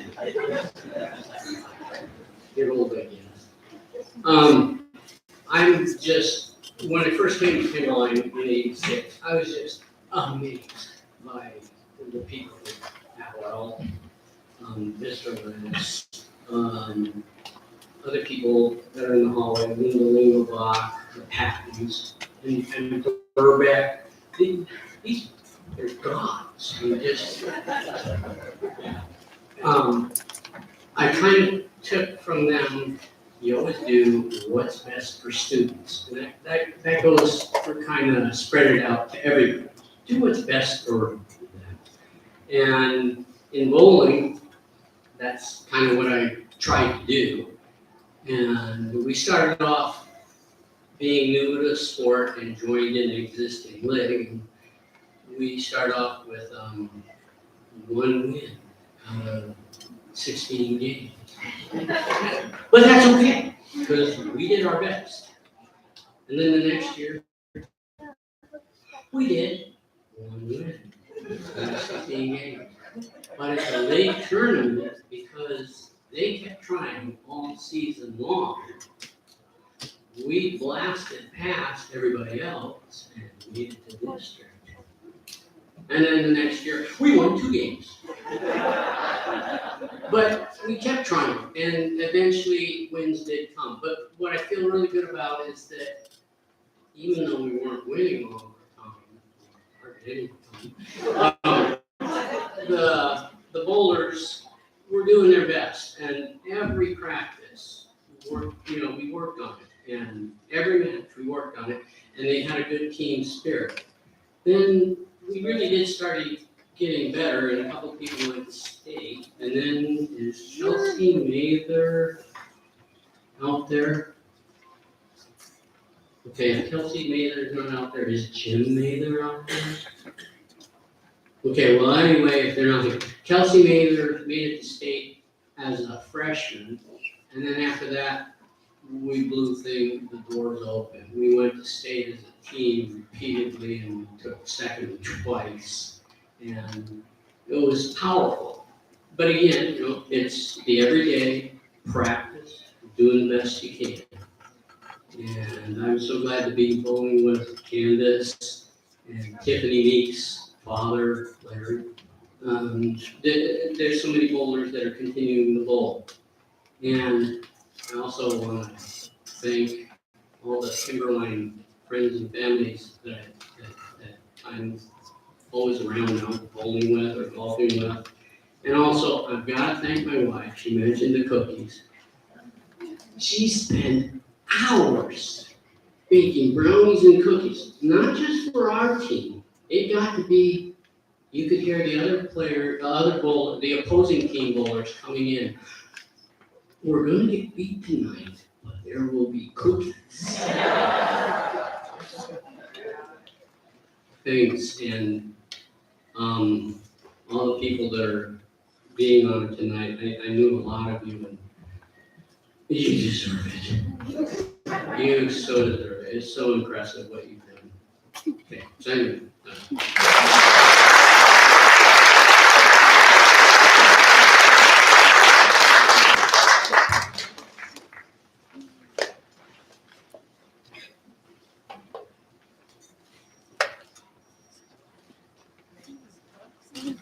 He thought was true. Suki Hara won every single one of our candy bar sales contests, no matter what year it was.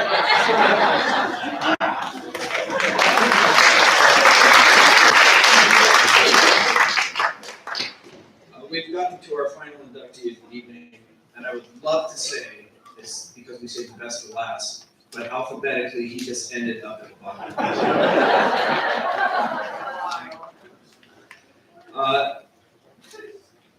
It is my pleasure to introduce the person who's going to introduce him. This candidate was the most successful head football coach in Timberline history. And appropriately enough, they're here to enshrine him, once again, Mr. Bob Abbott.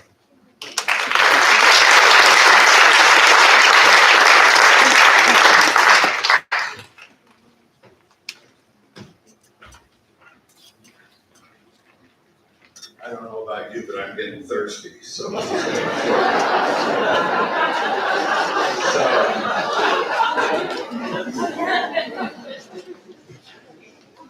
It's my distinct pleasure to introduce Kevin Young. I was the first year athletic director in 1999, and I was told that we had an opening for a head football coach. And so Dave Lennis and Pat Geiger helped me, and we set up these committees of teachers, athletes, students, and they met the candidates. And it was an interesting thing for the first time. And I remember Dave, with his leadership abilities that he has, he got me aside and says, "Apple, don't screw this thing up." So I don't think we did. What we got, and I'm going to go over why we selected Kevin because it's been confidential. Oh, no. How many years? I guess I can do it. First of all, we wanted the quality teacher, and Kevin was a quality teacher.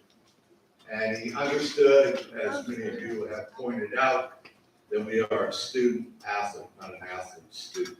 And he always kept that in mind. He developed a really positive culture for the Timberline football team. And I knew that because the indicators were we had more people turning out, and we had the GPA of our student athletes, our football players, rose each year. And he also was a proponent of KISS, to keep it simple, stupid.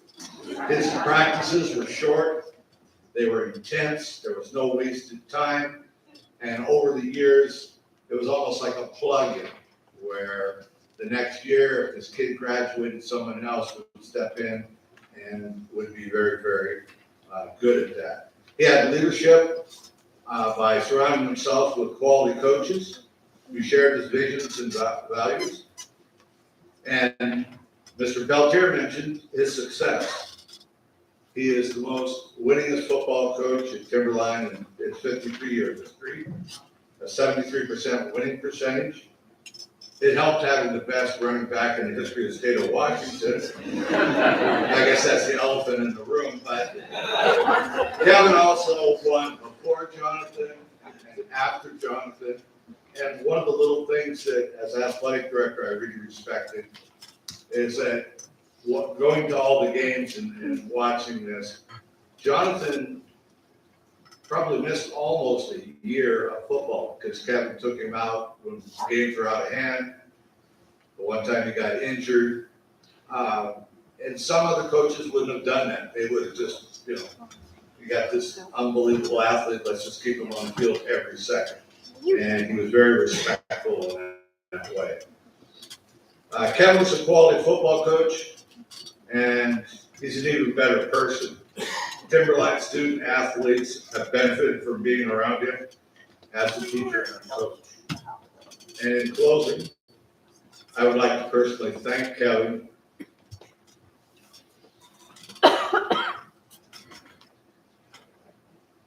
for reaching out and bringing John Jordan back into the Timberline football family, and for being a good friend. And one last thing, Mike Tafoya, thank you. We started this in 1995, and I was afraid that it might not ever happen again. And by the quality of these people, it needs to happen. He stepped up, him and Jason Bush put this thing together. Amazing. Appreciate you. And first beer's on me.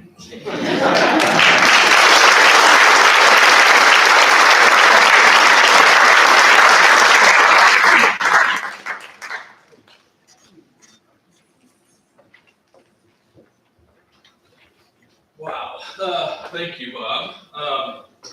When Mike reached out to me, I think it was October, I honestly thought he was kidding, thought he was playing a trick on me because, you know, I did win the poker championship before I moved to the east side. I wore the championship bracelet.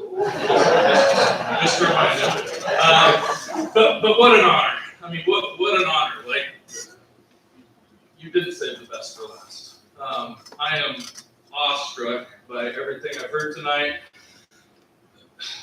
It's a testament to the Timberline community.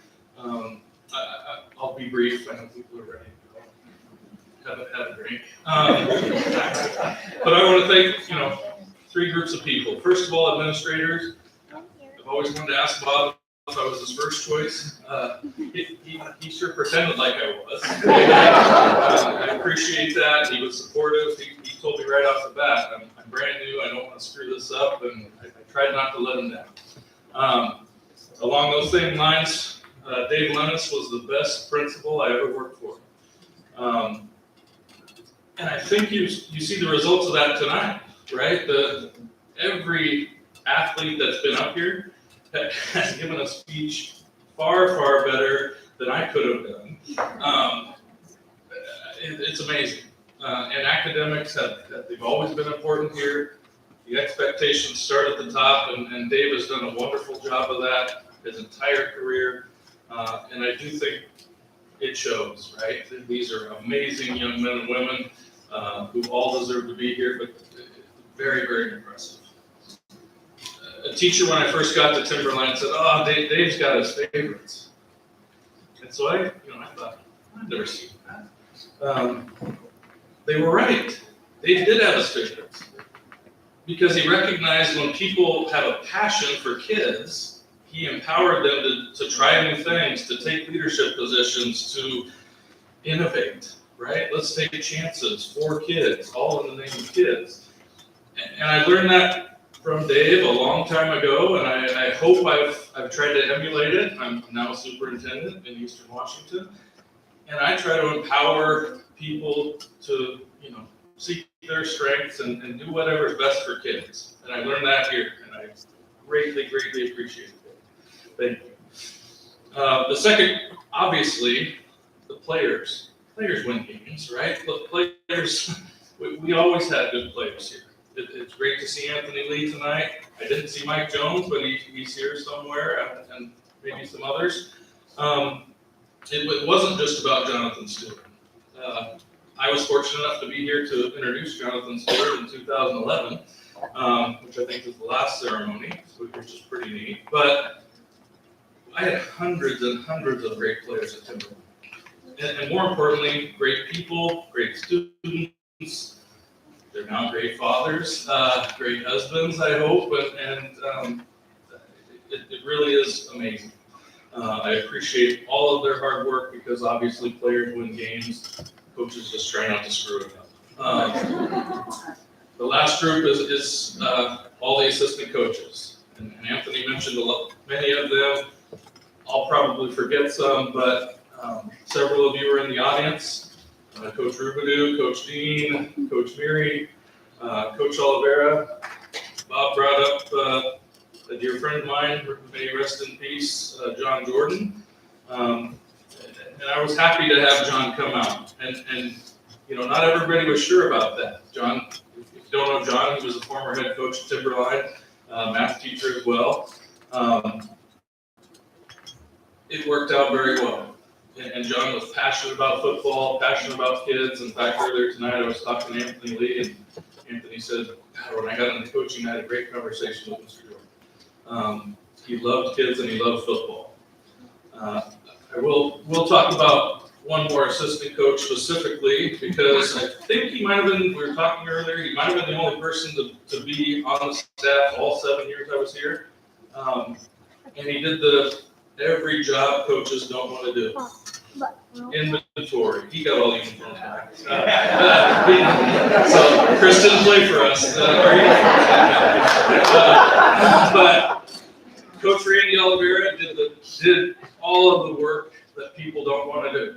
Checking out equipment, fixing a kid's helmet, making sure the batteries are charged, and the headphones and the camera, making sure somebody was there to actually film the games, making sure the stats were correct. Like there's a lot of unseen work, and quite honestly, it's not the fun stuff at all. Lots of head coaches, including me, really didn't like that kind of thing.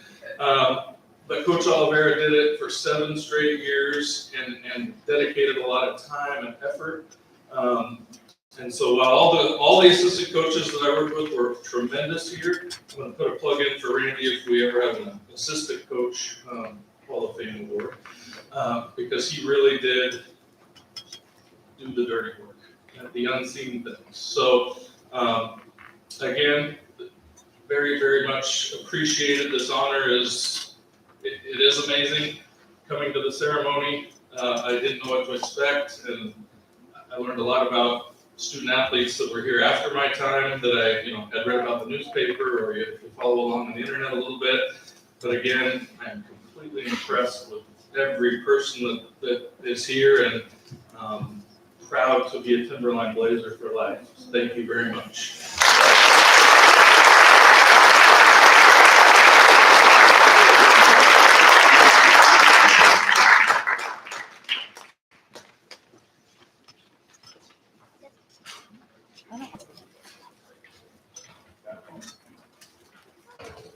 One thing I did forget to mention when before I introduced Bob Kevin, is that you would not maybe guess it, but he was one. As long as you're not like Okay, as we wrap things up tonight, I do want to recognize a couple of people who have already been mentioned. Some of them. The following individuals worked very hard behind the scenes to make tonight possible. First of all, Jason Bush, who did all the work for this, designed the logo, which he has, whether he knows or not, ceded all the rights to. We'll be stealing that forever.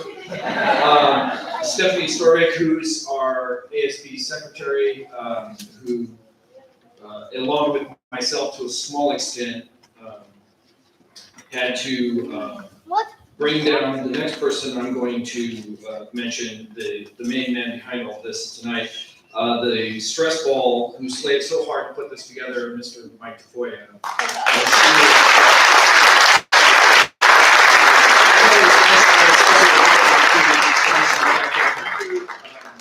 A certain amount of time after these gentlemen's time, we had a big drought about not going to state in basketball. And Mr. Tafoya was incredibly instrumental in taking us back to the Dome, to where we belonged, again, as a basketball team and as a school. And he continues to take all those things he did in coaching and put them into what he does as an athletic director. He has become a master rescheduler in the spring. It's the one job that all athletic directors despise, because if you don't play soccer, you don't play games, whether it's like it is. So, anyways, thank you all very much for coming tonight. As Mr. Evans said, everybody's thirsty. There will be an informal gathering over at Forelli's Pizza out on Yonge Highway. And for those of you who are, especially new inductees, who want to go take a look and see where your pictures will be hanging, they're right down in the gym in the foyer to the gymnasium down there. And again, I just want to say I'm very honored to be here tonight for your master ceremonies. And I hope that wherever you're going, you have a great travel and travel safely. And I hope to see a bunch of you over at Forelli's later tonight. Good night,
All right, these guys. Hey, good to see you. Good to see you. All right, thank you. Thank you.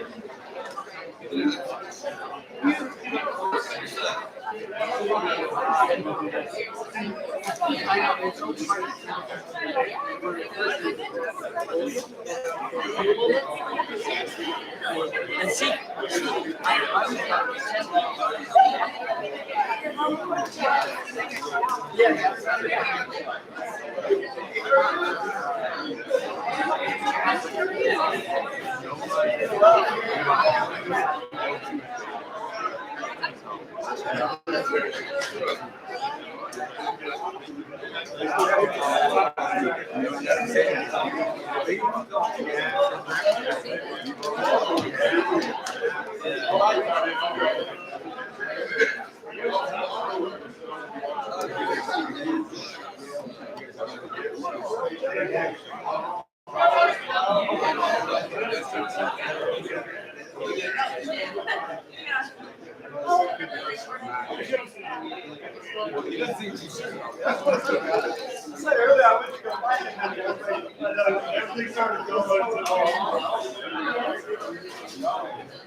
Thank you.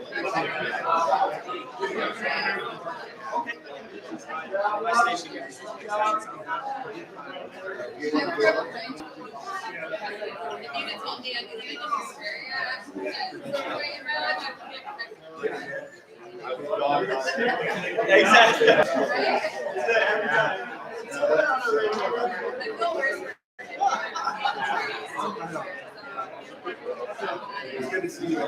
Thanks for having us back. Congratulations. Thank you.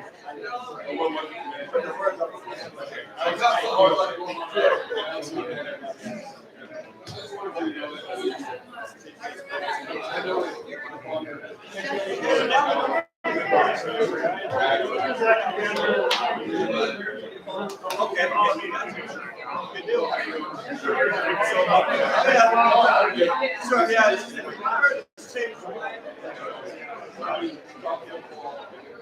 Thank you very much. Thank you.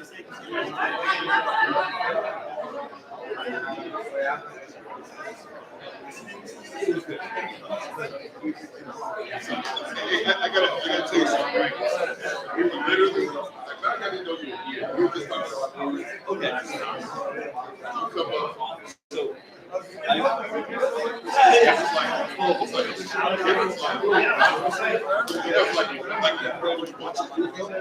there's that high school quarterback, and he's like the quarterback, and he's starting to the baseball team, and he's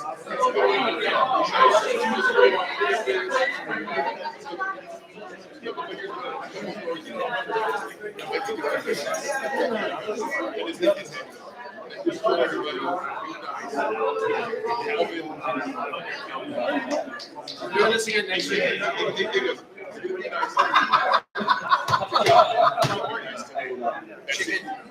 Show conversations. If we don't do that, just kidding.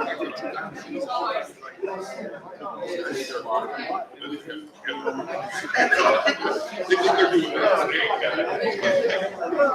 He's like crawling like trouble.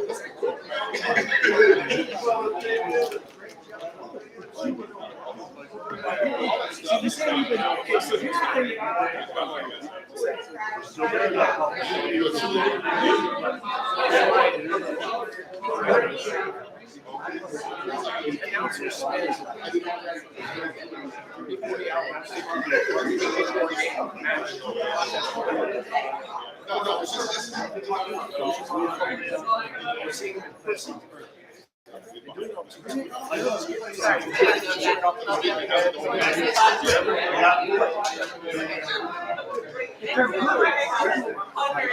It's not just.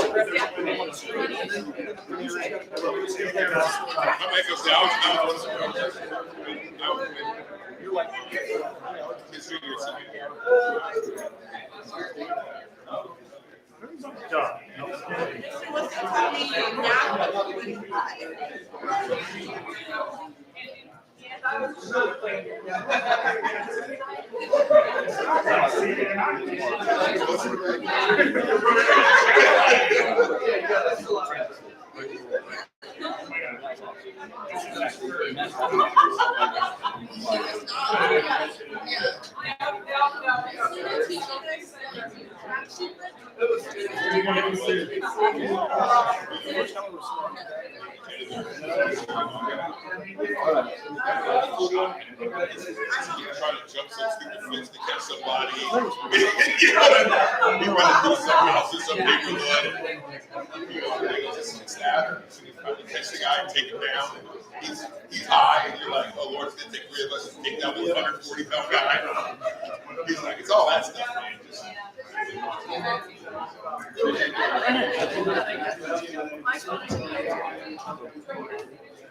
when we talk